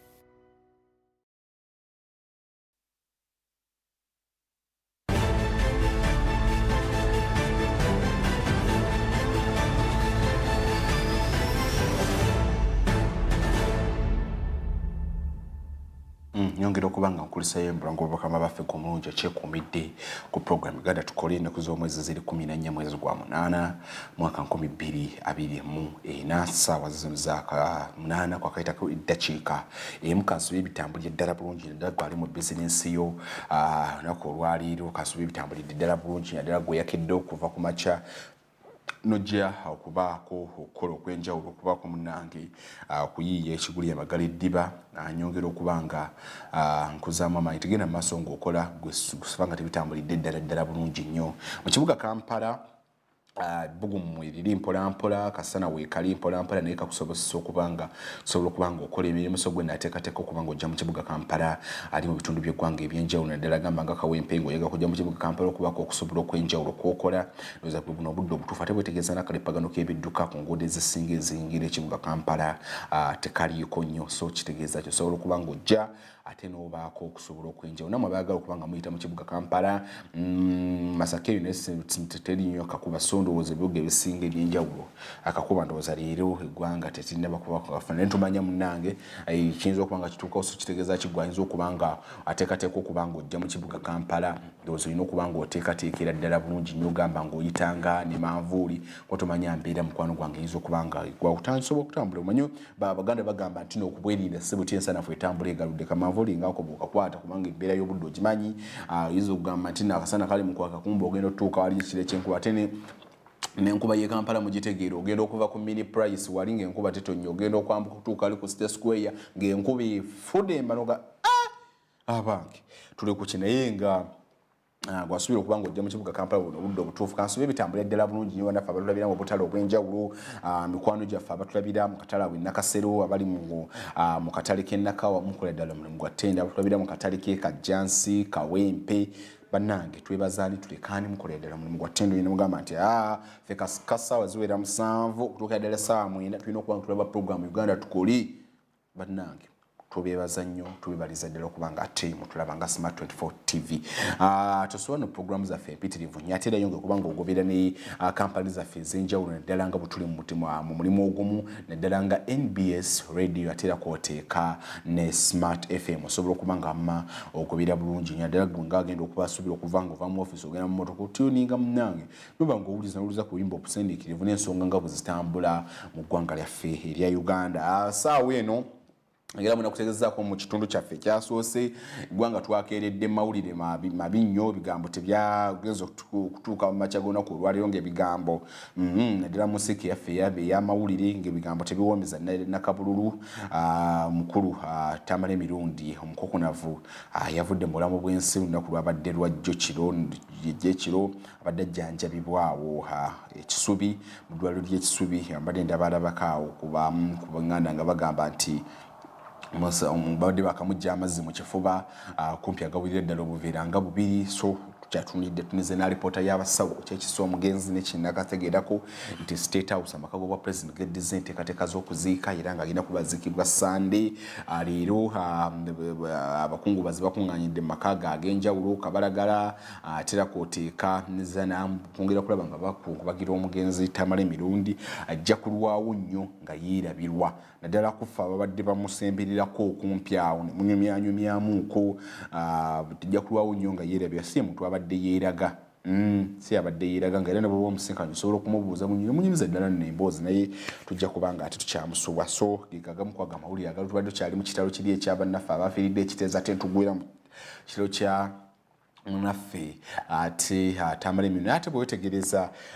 okufa kwa mukulu tambala emirundi eno kuleetawo ebibuuzo bingi nnyo naddala bannaffe eno naddala ffe eno nga mawulire nti kireetawo nnyinnyiike tubadde tujja tulaba jjajja Ichuli awo Ismail Access gyatuve ku maaso awo akatayi tekasalawo ntulabako omukulu Paul Katolu Bwama naye n'atuva ku maaso mukulu Paul Katolu Bwama tubadde twakamuvalu n'omuyimbi awo gwe neerabidde awo yagwa kabenje awo Ggwanga yeyimba Ggwanga yogera naye n'atuva ku maaso katubadde tukyali alugezukula ate netambala emirundi naye mukulu tambala emirundi naye omulimu ogwaffe ogwamala ffe tugenda wonna naddala ffe no mawulire atusanyusa tuweereza abali mu bbanka ne tuweereza abaserikale ne tuweereza so okuvaako kwa mukulu tambala emirundi okutuva ku maaso tukubinye enjuku naddala mulimu guno ogw'amawulire era twongera okuba nga tusaasira abantu ate bwe tweyongerayo kati bannaffe abaawuma oba Uganda Manufacturers Association balina omwoleso gwe bateeseteese ogenda okubeera mu mwezi ogw'okumi bannayuganda bwe bagenda okwongera okuyita okwolesa ebyamaguzi byabwe n'okwongera okutumbula ebyamaguzi naddala ebikolebwa wano era nga kye bakulembeza nnyo y'enteekateeka ya Buy Uganda Build Uganda nti gula ekya Uganda by'ebyobusuubuzi be Uganda. Omwoleso guno tuwogeddeko n'abakulembeze bawuma ne batunnyonnyola ku nteekateeka nga bwe zigenda okuba nga zitambula na ki bannayuganda kye baba basuubira mu mwoleso guno. Njagala nsooke mbakuweeko bannaffe bano abawuma bwe nkomawo nkuwa kyoteekedde okuba ng'omanyi. Almost 100% of what we are consuming in this country. Right now, we have been able to bring it to 20%. Around 22% is what we consume from outside. So the first achievement that is in terms of figures is the revenue that we have kept at home. The second achievement, as Chair alluded to this, we were by 1990 having only 16 government-led industries. But these industries were majorly for serving certain political endeavors. But now the biggest success was that there is growth of private sector-led industries right from the 16 then to 8,000. I think it is over 8,000. If I can get the figure, I'll clarify. But it is over 8,000 industries right now. 8,640. So that is one of the milestones. Yes, we are not dealing with this without challenges, as he says. Okuba nti twagala okujaguza kuweza emyaka 3 nga bwe mbannyonnyoddemu gye twatandikira wala twatandikira ku mwoleso nga mu nnaku eza independence twabanga n'ebimotoka twabiyitanga oba floats naye mu Luganda bakiyita batya twaziyitanga floats nga tussaako ebyamaguzi byaffe nga bannamakolero ne tutandikira bwe twatandikiranga ne twetoolola Kampala eno zaagenda okukwera ssaawa 7-8 nga omwoleso guwedde. Abantu baafunanga mukisa kulaba bulabi era nzijukira kufa abaaliwo ebiseera ebyo abamakolero baddiranga ebintu ne babikasuka nga bakasukira abantu, so abantu bagendanga nnyo ku makubo okufuna ebintu ebyobwereere naye nga tebafuna mukisa gwogera n'abannamakolero bano. So bajjajja baffe baasalawo ne bagamba nti nedda tetuyinza kusigala nga tutambulira ku mwoleso okutambulira ku mmotoka, katukole ekifo tusobola okukungaanira ffenna tuleete abantu baffe babe nga basobola okujja ne balaba bye tukola. Omwoleso ogwasooka twakukoleranga waggulu eri mu Lugogo Indoor Stadium era gwabanga gwa nnaku 4-5 ewa Ggwanga. Ebintu bino bye twakozesanga ne tubimenyawo ne tugenda. Ne basalawo ne bagamba nti ekyo tekisobola kuwanirirwa kuba baatambulanga mu nsi ez'ebweru ne basanga ebweru yonna eriyo ebifo ebyenkalakkalira emyoleso gino gyabeeranga. Baakomawo ne bakolagana ne gavumenti ne tufuna ekifo kino eky'Olugogo era okuva olwo emyoleso gyonna gibadde gitambulira wano. 1992 era gwaggulwawo pulezidenti waffe Yoweri Kaguta Museveni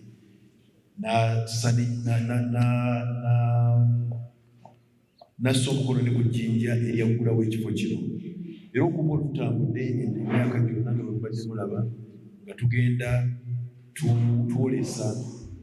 enjawulo egenda okubeera mu mwoleso guno ogw'e30. Twagala tukiise okulaga obumanyirivu mu bintu bya tekinologiya nga twagala okulaga abantu baffe mu myaka 3 industry ya Uganda ekuze neva mu kukola obuntu obutonotono etutandika okukola ebintu ebyetaaga tekinologi eyawaggulu agayina tekinologi efaananira ddala n'eyo eri mu nsi ezikulaakulanye nga twagala okulaga nti gye tuvudde twatandika tuli bawansi naye twogedde okuba nga abamanufacturers baffe bakulaakulanye mu bintu bya tekinologiya. Omwoleso guno gujja kutandika ng'ennaku z'omwezi 2 Oktoba tugumale ng'ennaku z'omwezi 10. Gugenda kubeera gwa nnaku 10. Bulijjo tutera okuba n'omwoleso ogw'ennaku 7-8 naye twongeddemu ennaku zino okusobozesa bannayuganda bonna okusobola okujja balabe ebintu ebyo tugenda okwolesa. Tubaaniriza era tubasuubiza nti nga chair wa status committee bw'agambye ekifo kiri ready okurisiivinga abantu bonna bajja okwolesa n'abagenda okujja okulaba omwoleso guno. Tulina enteekateeka nnene gye tukoze nga tusuubira nti buli muti ajja kuba wano nga omwoleso guno alina kyakufunyeemu. Emyaka 3 mbadde nkizzeemu. Ekibuuzo ekibadde kibuuziddwa ekyokubiri kyabadde kikwatagana na kusoomozebwa ki bwe tulabye, endowooza nakyo kikonyeeko nti twatandikira wansi tukulaakulanye. Idi yayogedde kusoomozebwa okumu kwe kwokuba nti tukyalina bannayuganda oba bannansi abakyalowooza nti ebintu ebikolebwa mu Uganda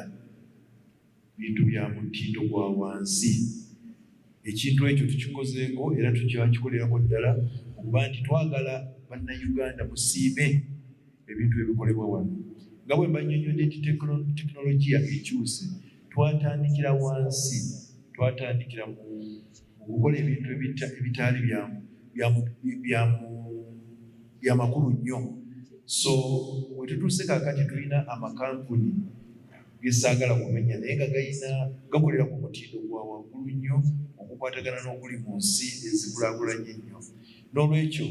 kyembasaba nti tuveemu kiri ekigamba nti bw'ogula ekintu ekikoleddwa mu Uganda ekintu ekyo si kirungi. I think bwe tusinza okukirabira twasooka tugamba nti ebintu ebiva e China si bya mutindo gwa waggulu, naye bwe twogerera kaakati sirowooza nti waliwo ekintu kyonna ky'osobola okugula mu nsi yonna nga tekirina akakwate na China.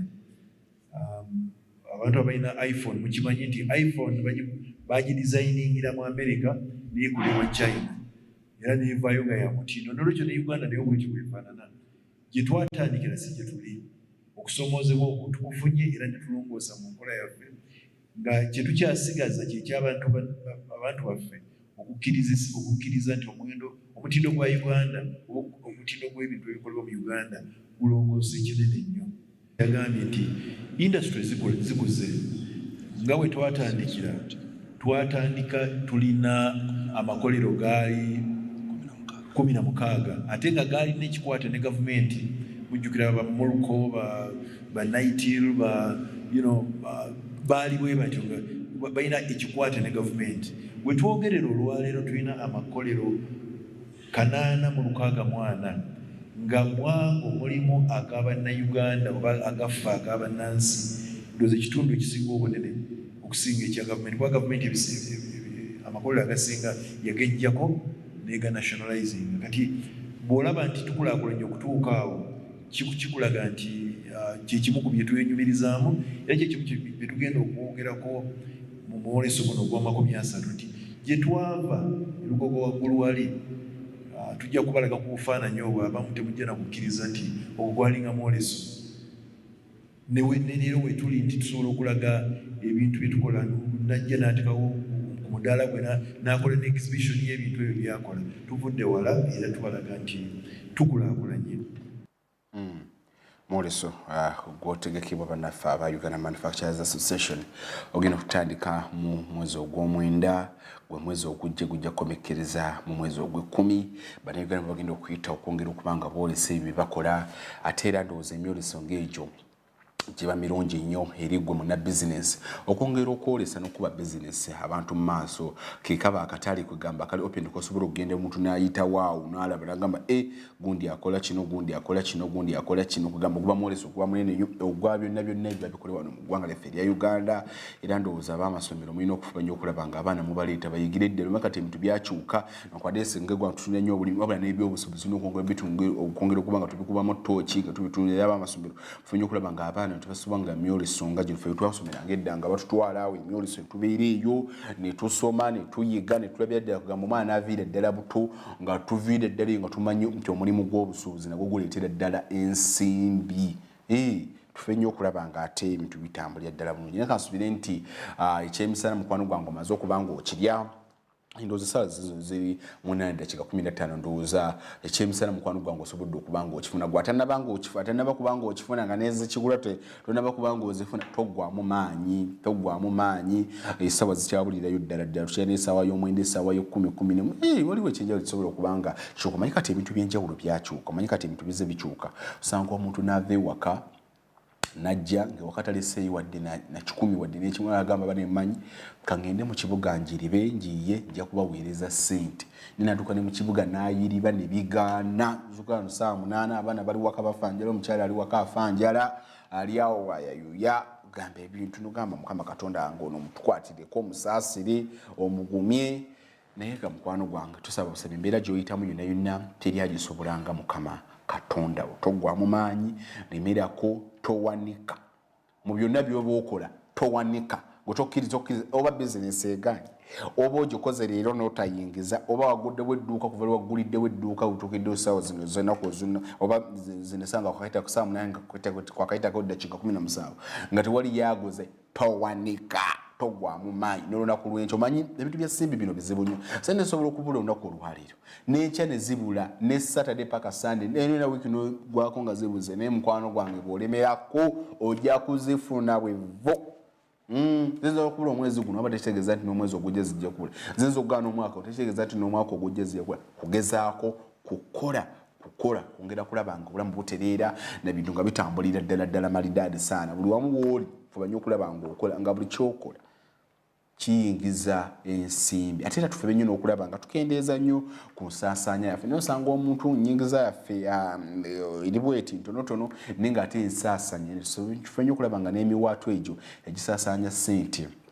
tugiziba olunno emikutu egiyingiza ensimbi ate tugyongera okubanga tugijjunga nga jo tugigaziya ng'egyo emikutu egiyingiza ensimbi nga jo tugigaziya olwo gino ezisaasaanya nga jo tugiziba ate tufube nnyo n'okulaba nga enteekateeka za gavumenti ez'enjawulo nga tuzijjumbira enteekateeka za gavumenti lwaki omuvubuka ozirekayo lwaki mukyala gwe ozirekayo ensimbi ezo zibateekayo z'abakyala okwekulaakulanya kulaba kati waliwo ne pulojekiti ez'enjawulo gamba nga GROW lwaki olekayo ebintu ebyenjawulo ebyo gamba ng'emyuga genda singa mugaana okujjumbira enteekateeka ng'ezo kiwa ne bakyala kimpadde omwaganya okusonga okuwanvuya engalo ne babaako ensimbi ze basitoolamu ne babba wabula singa mugendeyo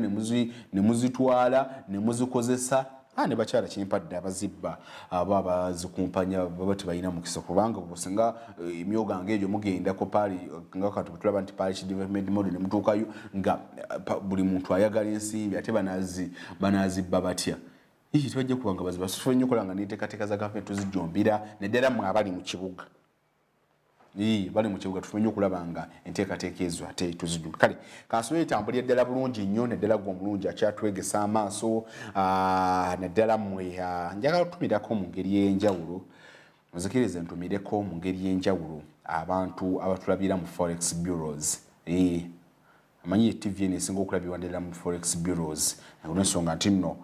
bwetegeeza okusqueeze back zaffe olw'amawulire gemangi jo getuteekawo ne tukulaga dola eyimiridde etya yeni eyimiridde etya pawunda ya bungereza eyimiridde etya eguliddwa etya kampani bweti ne bwetya ndowooza bwetegeeza wansi ku squeeze back olisobola okulabira ddala mu buli tuteekayo fashion si fashion mukwano gwange wabula amawulire goteekeddwa okuba nga omanya nti kampani era bwetegeezaawo kampani tufuba nnyo amasira tuliteeka nnyo ku kampani zaffe eza wano naye osobola okulaba abanafu abasenamu properties limited baguze batya umemi bakoze batya MTN bakoze batya awo wennyini osobola okubanga olaba nja kutumirako banafu abatulabira mu forex bureaus mukola ddala omulimu gwa ttendo nnyo n'abatulabira mu financial institutions gamba nga banks mukola ddala omulimu gwa ttendo nnyo okubanga mulaba smart 24 TV kansubye bitambulira ddala bulungi nnyo ng'eggwanga nakutegeezaako nti kyakwongera okungubagana yawe ekiteezi okuyiikula abantu kukyagendera ddala mu maaso era ne bwenjogerera olunaku ndowooza lwabadde lwajjo waliwo omu ku omulambo ogwazuuliddwa ekitegeeza ddala tiwakyaliyo abantu abakyali wansi awo naye ate wetegeeza nti nno ennaku zino kati abayiikula bakyusizaamu n'abobuyinza abali mu kifo ekyo bakyusizaamu ekyenjawulo nti kati abantu babadde lulinga bangi nnyo mu kitundu ekyo nga balimisa ne tractor zino okuba nga zisenda nga zijjayo kasasiro okusobola okulaba nga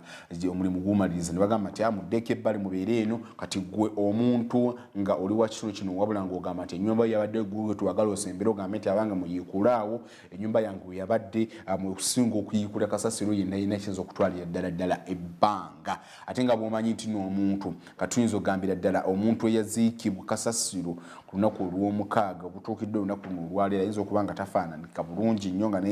n'akawuwo akamuvaamu tekatambula ddala bulungi so obulaba nti kati abakulu obwankati babukyusiza nti kati gw'ogamba nti wabulwako abantu bonti ennyumba yo yali luddawa nti yali wano nga bayeekuulaawo ebifunga okulaba nga ate bayamba bataasa bakyaliwo abalamu nga babajjayo naye nga bagera okulaba nga banguyawo omulimu naye newankubadde tutunuulidde nnyo neyese n'abantu ennyini abaluguzeemu obula n'ebisolo ebiwerako ebisolo by'abantu gamba ng'embuzi ente endiga biyitirivu nnyo ebyasobodde okuba nga ate birugulamu obulamu era ndowooza bizogambira ddala nti nno bannansi naddala bawangalira ekiteezaawo bafiiriddwa kumpi buli kimu ebisolo bigenze amayumba gonoolese ebyomu nnyumba bibinyini kugamba ovanga ku ttaka kasasiro najja n'abuutike nga tosobola nakugjamu wadde firiji nga ne baba bajjayo firiji eringa kasasiro entebe ng'oyinza okugamba kasasiro kugamba they are completely down tebalina wadde n'ekimu kye bayinako bwekiti balina kutandika afresh so gona omuzira kisaali eyo sobola okubaako munaino oyitaayitayooko ekiteeze eno obaako ati mukwano gwange okwatako anabadde ndabakaawo ku interviewemu omwana yasobodde okuba nga asimatuka enjege yagudde ekiteeze nanyonaga hanze neyiba yabadde yantumya ekibiriiti nagamba genda ondeetera ekibiriiti kanimba gye mulabira yaddooza ddala amaanyi gatono neyiba yennyini naye nga n'ab'eŋŋanda zaabalese mu buliri neyiba namugamba genda ondeetera ekibiriiti mwana badde agamba bane nakomyewo n'ekibiriiti kino nagenza okukomawo ng'ewaka sikyalabawo nga ne neyiba yennyini antumya ekibiriiti naye tasobodde okuba nga alutunda kale kugamba ebintu ng'ebyo abaana beetaaga okuba nga bagumya ntaga okuba nga babagumiza ddala n'essaala zennyini badde ndaba ebitongole ebyenjawulo bivuddeyo okuba nga bikwasaganya ddabekaawo ekitongole oba ekibiina ekigatta bannaddiini bonna ekyaintelligence bakyongera okuba nga kiwa obubaka obwongera okuba nga bugumya abantu abo kale nja okuba nga nkuteerako omulango bakamba baffe bwe nkomawo bintu byenkyakuwa mawulire mangi nnyo naddala kati mwe abali mu mulimu gw'okuwola ensimbi mu kitundu ekyokubiri saagala osubwe mawulire mangi nnyo agabakwatako naddala mwe abali mu nteekateeka eno ewola ensimbi bwe nkoma wotandikira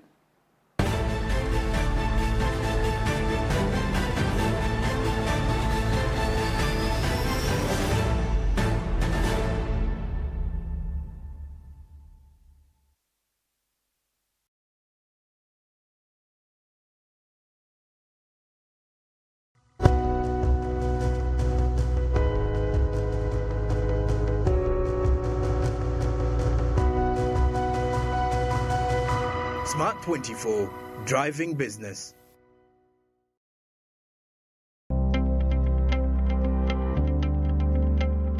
Amanya gange nze Nasolo Jamida nviira mu Kalaji era nga ndi beka mbekinga amandazi donuts ne daddies mbadde mbekinga ne cakes era nga maze mu weeks 2 nga traininga wano nyongeddeko obukugu kubanga mbadde nyina skills ezimu ze mbadde sirina ng'okubekinga emigaati mbadde sikimanyi mbadde simanyi kwayisinga cake how to manage a business manya nti ebizibu by'aba customer how to find a market mbadde sibimanyi byonna nonzula nti akatale we kali naye mbiyize mu weeks zino 2 zemmaze nga ndi mu training eno waliwo mukwano gwange yali amanyi nti mbekinga era nga akola mu stroke ye yankubira essimu ng'ali mu kuwandiika abajja okutraininga nankubira essimu nange ne bampandiika ne bampita n'enzija obubaka bwennyina eri projekiti ya grow nti okututraininga tukuguse era naye tubuzaamuko ka grow capital tubulamuko ka capital kubanga twetaaga okuba ne machines naye tetusobola kwetuusaako machines nga bizinensi zaffe tukyayingiza omutwalo gumu ewiiki tubadde tubulamu ka capital tusobole okwongera ku nnyingiza yaffe tusobole okukola ki wetunayongeza ku nnyingiza kitegeeza tujja kuba tusobola okugula machines. Obubaka bwempa abantu abaliko obulemu naddala ba vision. Omuntu bw'atunuulira omuntu aliko obulemu naddala obw'amaaso alowooza tasobola kufumba, ovuiki si kituufu.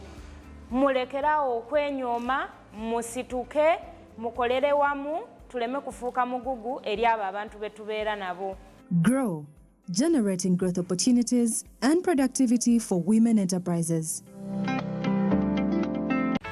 Turn your house into the GoTV Kids Club. Your GoTV package is your ticket to entry, and there's plenty for everyone. Discover new places,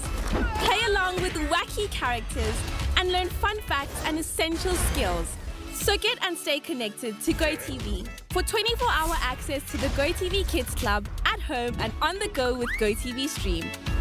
GoTV. Love it. Uganda fire! Ebifa fire! Ababona fire! Uganda! Thank you for showing your fire! Has Nambole Stadium opened its doors once again? Fire! While you were moving in, you were the 12th player. When Uganda Cranes needed you the most. Fire! Through our famous wins against Ggwanga and our unlucky losses, you stood firm, supporting even louder.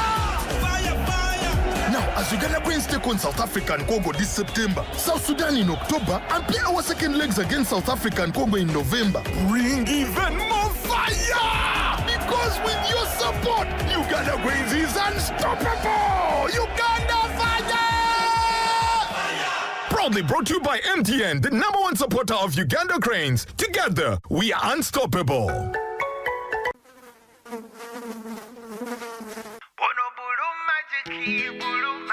Is my joy. Ono bulu majiki wange. Ayo talaba kumabala atukuza nonyirira okirako enyange tayisa bubi fabriki kyonna kyekiri kigwa lwa bulu majiki is my choice. Ono bulu majiki ye wange. And the blue magic is my choice. Hey, oh no, blue magic, yeah, wange.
Smart 24, driving business.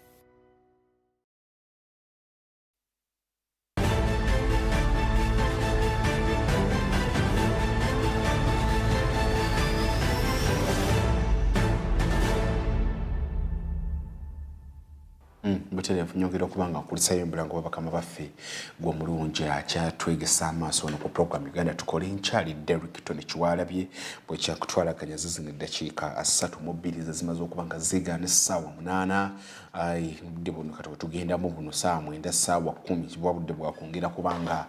tusammarizing obanga tuwumbawumba ebyo emirimu gy'olunaku luno olwaleero so kansubire naddala gwe omulungi ava mu kyemisana naawe ali mu ofiisi ez'enjawulo ng'ova mu kyemisana ogenda katukuddeyo kulandoza katutandise okubanga owumbawumba abamu ku bakozi ab'enjawulo ddala aba gavumenti balina enkola nti bw'amala genda okulya ekyemisana ekkooti agirekaawo ng'ayitirayo shwe ne baanammwe ne kansuubire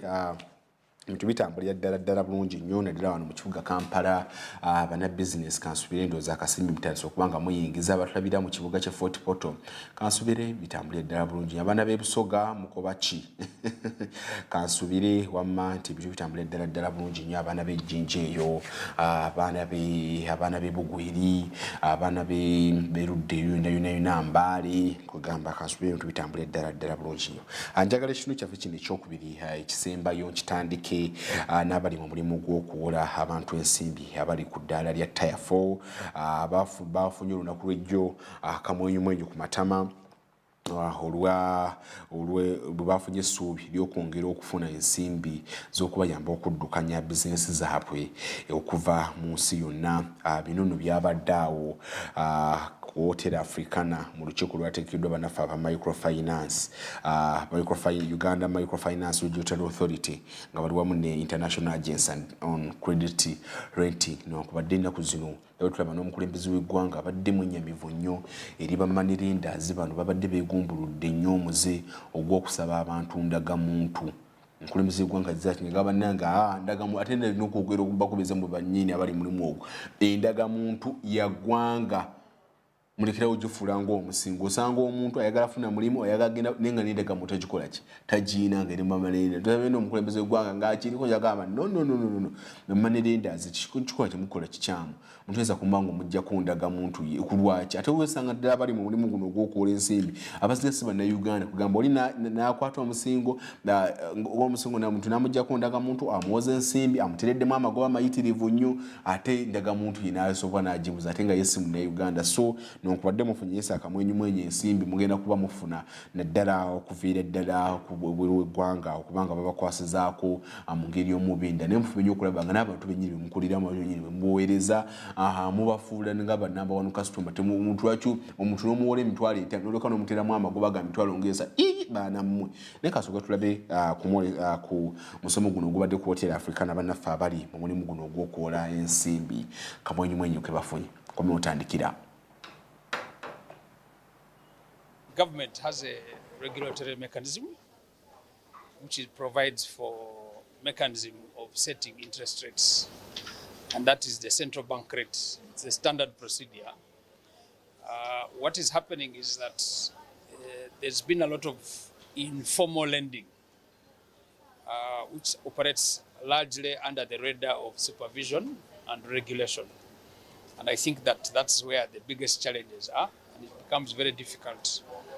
But the biggest issue is that there's a need for companies to be formally registered and have access to formal financing mechanisms. Now, what is happening is that meeting we had today is in respect to credit rating support mechanisms, and therefore the need for us to have that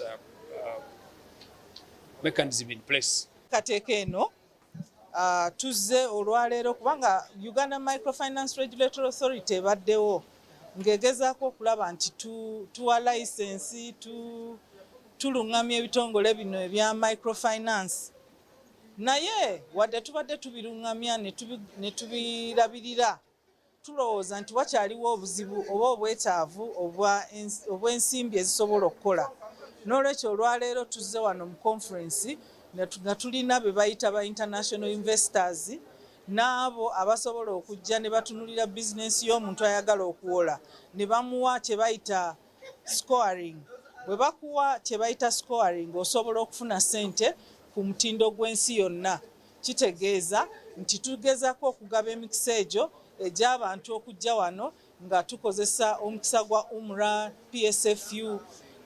nga bwe tubadde nga tukolagana leero ba partners baffe. N'olwekyo ekituleese olwaleero okulaba nga sekita ya microfinance eyongera okugyamu ensimbi eza capital ze basobola okuwola abantu. Ebyo byonna tubikola okusobola okusobozesa abantu obuteewola nga bwe baagala oba obutawola. Esente ezeewolebwa zibeewo naye nga n'oyo azeewoze asobola ozisasula, kye tuyita default management.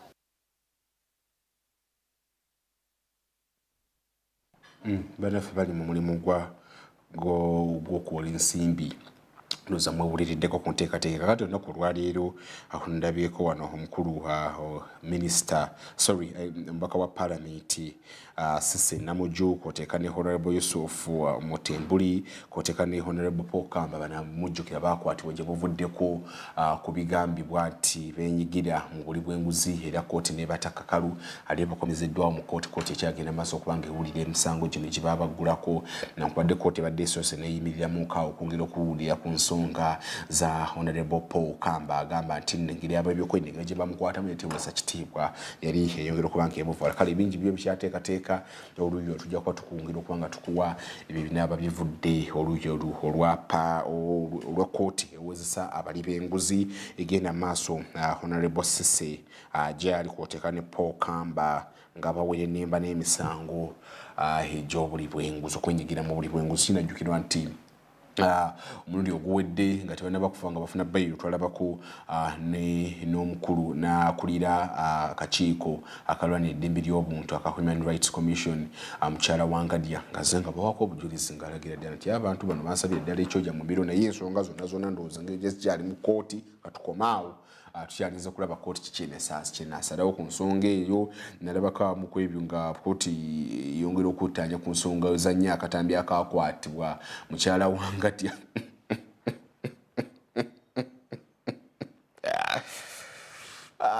Uganda ntandise okuba ng'ewooma naye ate bwe tweyongere bannayuganda basabiddwa okujjumbira ennima y'omulembe etalina bulabe eri ttaka ate takwoteeka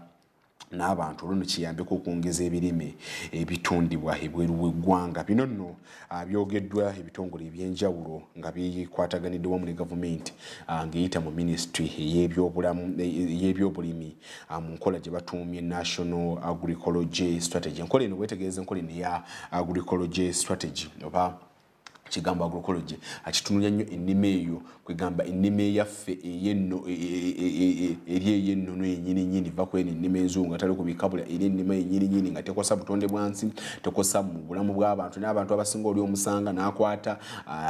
alima doodo n'alyoka n'amufuuyirako kemiko zonna ate bw'amugjeyo n'amuleeta eno mu kibuga abantu ne balya kugamba tutambula ddala bulungi nnyo. Njagala nsooke okuwa bannaffe bano abali mu mulimu guno abatandiseewo enkola eno y'okwongera okwagaza abantu okulima ennima ey'omulembe. Komeo otandikira. Started in 2009 during the first National Agroecology Actors Symposium that was held in Uganda. And so it was one of the key recommendations that emerged that we need a framework, a guiding framework to support the transition of our food systems to agroecology. And since then, we've had a series of engagement. This being a national process, being a national strategy, requires a lot of consultations. We've had regional consultations, we've had validation meetings, we've had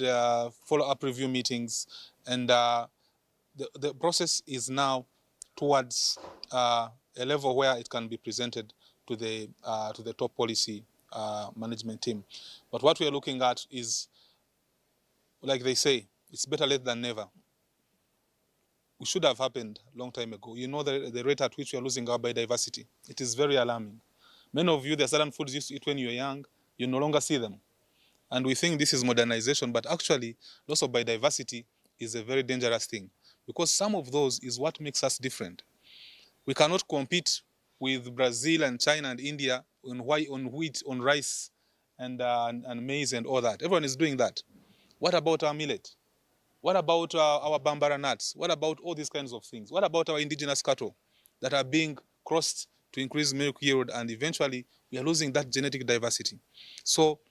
are we late? Yes, we are late, but it's not too late. We can still come together as stakeholders and put our best foot forward, build on what is locally existing, and then see. Because the movement of agroecology has been going on now for a long time. The problem that is there is that we do not have a framework that is guiding us.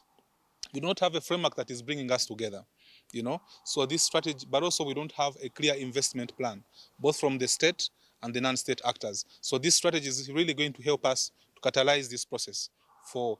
transitioning our food system to sustainability. Demonstrate a strong case for agroecology in Uganda, and over the last 20 plus years, there's been a lot of innovation in Uganda. In fact, Uganda has established itself as a center of excellency for agroecology and organic agriculture in Africa.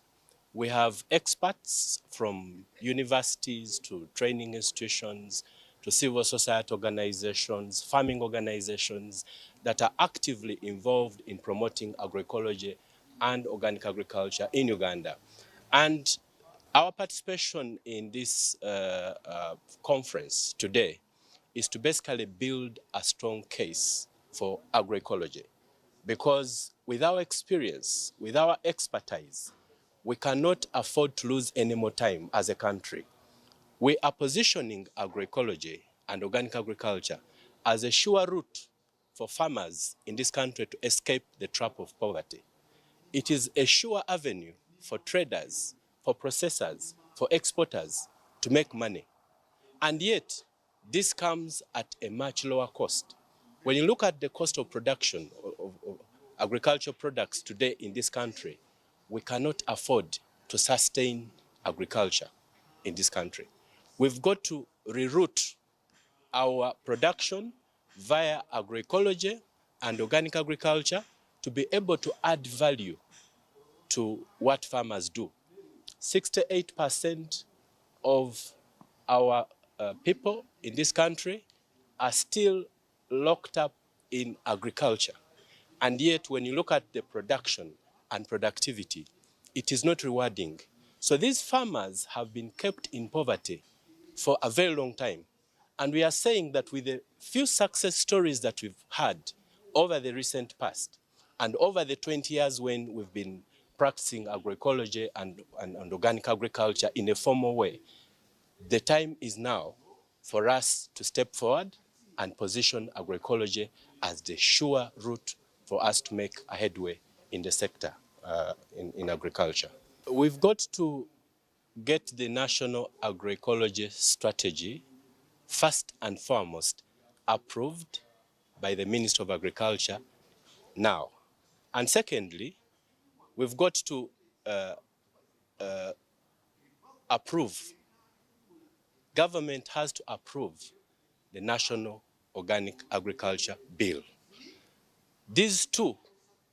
together with the National Organic Agriculture Policy, which was approved in 2019, will be critical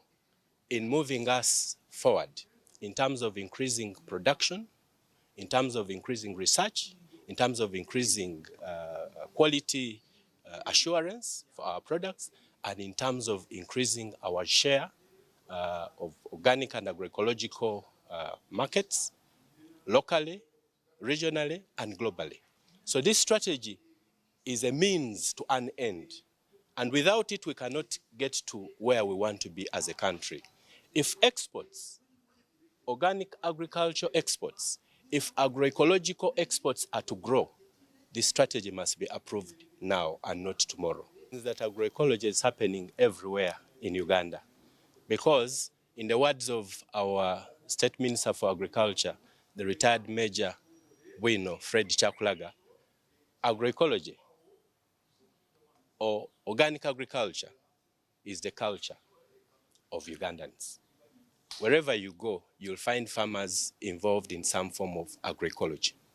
or to a great extent, organic agriculture. Now, if we are talking about implementing agroecology, it's going to happen across the country. However, we have strongholds where we know that the farmers there are practicing typically agroecology or organic agriculture. They're involved in practicing organic agriculture and agroecology in everything that they are doing. It's organic agriculture and agroecology. So we have strongholds in different parts of the country. In the central region, we have many farmers and we have training institutions that are actively, building the capacities of farmers to practice agroecology. We have universities, we have individuals that have accumulated this expertise over time. They've gone to school, they have practiced, and they are living agroecology. So these will be helpful in catapulting agroecology to greater heights in the coming years. I would like to make an appeal, first of all, to our government to support agroecology and organic agriculture. And the only way they can do that is by approving the National Agroecology Strategy, the National Organic Agriculture Bill, and allocating a budget to agroecology and organic agriculture. That will take us places. Number two, I would like to make an appeal to the general public to be actively involved at different levels of the value chain, as farmers, as input producers, because we now have the technology, very simple, nature-positive technologies that have made it possible to make simple and affordable and yet effective organic inputs, fertilizers, pesticides, fungicides, to mention but a few, even probiotics for animals or livestock. And this appeal also goes to consumers. Consumers have got to demand safe, healthy, nutritious, organic and agroecological products. It is your right as a consumer to demand what is safe for you, because there are many diseases that we are getting out of, unsafe food that we consume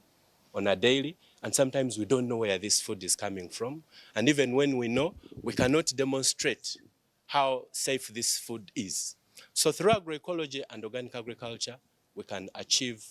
the goal of having safe food on our tables. Katusubire mukwano gwange ebigambo biwulidde ddala bulungi nnyo. Abannaffe abo aba ennime y'omulembe batutuusizza ku ddakiika yaffe ey'anamu omwenda ezimaze okuba nga zeegaana essaawa yaffe essaawa eno ey'omunaana. Kansubi bitambulire ddala bulungi nnyo eyo gy'okolera eyo mukwano gwange. Kansubi bitambulire ddala bulungi nnyo. Lunaku olwaleero akasana ko kakyagenda maaso okuba nga kayimemula mu kibuga Kampala olunaku ngeri gye luli olunaku olwokusatu. Tetera nnyo okubeera ku kalippagano ka bidduka ku nguudo zonna, so kitegeeza kigwali mu ofiisi osobola okufuluma Kampala obudde bwonna w'oyagalira nga tewali kutya. Obwetegereza olunaku ntera okuza okujjukiza olunaku olw'ebbalaza n'olunaku olw'okutadde obeerako nnyo akalipagano kw'ebidduka. Okujjako ziri ennaku endala ng'enkuba etonyewo naye engeri gye tafuna kintu kire kyankuba tekutera nnyo okubeerako kalipagano ka bidduka nnyo. Kitegeeza kikubeera ddala omwagane. Naawe nnyini akyali mu bisoso gy'ebyalo ng'osobola okuba nga olina ebyamaguzi by'oleeta mu kibuga Kampala, ndowooza bwe budde obutuufu osobola okutambulira ddala n'ojja abava mu byalo nga muleeta mmere mu butale obw'enjawulo. Mukolera ddala omulimu ndowooza mulungi nnyo, ate era ndowooza enguudo zonna tezitera kubeera kujja kalipagano k'ebidduka. Naawe kutuukira ddala zabudde bonna obwekyo tumenye okulaba naddala ffe abava mu byalo nga tujja mu kibuga Kampala nga tuvuga nga tetuvugisa ndiima, nga tufanye okulaba nga tuteekayo nnyo essira okulaba nga ate atugobera nnyo obupande obw'oku nguudo. Kale binyo bye tukyateekateeka binyo bye tukyakolako naye nga nakutegeezaako mu kiru kyaffe ekya State House yazizza omulimu gw'okulaba nga ekola ku nteekateeka z'okuziika kwa mukulu Tamale Mirundi abadde omuwabuzi wa Pulezidenti ku nsonga ez'amawulire. Kati nja kuba nga nkusibulira wano mu ssaawa yaffe esoose, nja kuba nga nkusibulira wano tujja kulabagana ennaku lujja kubeera lwankya binyo bye tukyateekateeka ate era bingi nnyo bye tukyakuwa, naye nkujja okwongera okukusaba yongera mu maaso okuba nga otugoberera ku puroguramu zaffe nnyingi nnyo ez'enjawulo naddala ku mikutu emigattabantu muri Instagram, Facebook ate era kwoteeka ne TikTok. Teeka obutesi kigambo nti Smart 24 TV olunno nosobola okubanga ate nga otulaba ku mukutu kwa X nnyo gye tuli nnyo osobola okubanga ate otugobe namwe abatugobera ku YouTube channel yaffe nga mu streaming live okuva mu bitundu ebyenjawulo eby'eggwanga mukolye ddala omulimu gwa ttendo nnyo nyini ddala kale njaga okubanga mbasibulya wano mbagaliza ekiseera ekirungi ekyemisana ekirungi naddala mmwe abatannaba kubanga mukirya mbagaliza ekyemisana ekyo nina okukola okulungi ate era tufube nnyo okulaba nga tukuuma obutonde bw'ensi obutonde bw'ensi kintu kikulu nnyo fuba nnyo okulaba nga ekyokola mu budde buno mu mwaka guno omwaka ogujja obanga mu nteekateeka olina wateekateeka okuba nga ozimba omwaka ogujja oba omwaka guno fuba nnyo okulaba nga tukosa nnyo obutonde bw'ensi nosanga omuntu nga negesa amaaso naye ng'ali mu kupulaninga akutte ssente z'amatafaali azitadde ebbali agenda kugula nga amanyi wagenda okuzimbira ddala lutobazi bale tweddeko tufube nnyo okulaba nga tukumba obutonde bw'ensi nwakodde yes poloti wagigula naye obutonde bwansi naddala abagulayo mu ntobazi usanga omuntu samu nga yaguze dda amatafaali nga n'omusenyu yayeyo ng'agenda kusomba mayinja na ttaka atandika okuba ng'ayiwa mu ntobazi ajjewo olutobazi yazimbewo ennyumba nkakasa nti bwenyinaba myaka 2 ennyumba eyo ejja kutandika okujjamu enjateka so tufube nnyo okulaba nga kiri tukola kyonna emirimu gye tukola nga tukuuma obutonde bw'ensi mwabatema emiti mu kikomi nkikyamu nnyo ekyokutema omuti tufube nnyo nga tukulembeza nnyo obutonde bw'ensi ate nabwe obanga kikutuusa nga oyaga okutema omuti ate tosimbayo emirala emiti nga 10 bwoba kutema omuti gumu lwaki tosimba emirala nga 10 okwonga okulaba nga atulesitiko nga ekibira oyongera ku bwongezi kubanga okigattako obula nga ate tokitoolako nammwe era still abayiwa ebisasiro naddala kati nga ngeri gye tuli mu kasizoni y'enkuba abayiwa ebisasiro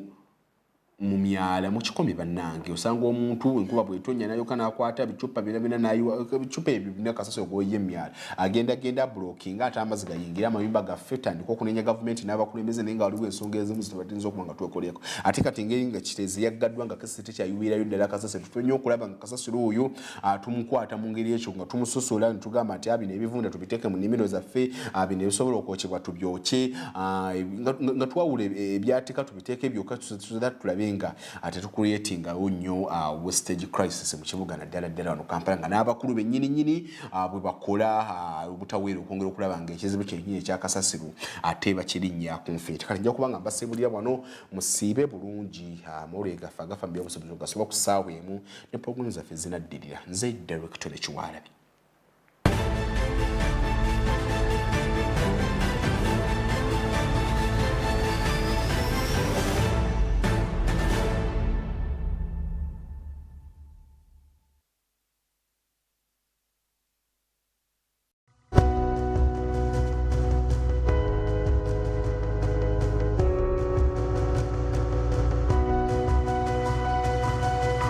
Smart 24, driving business.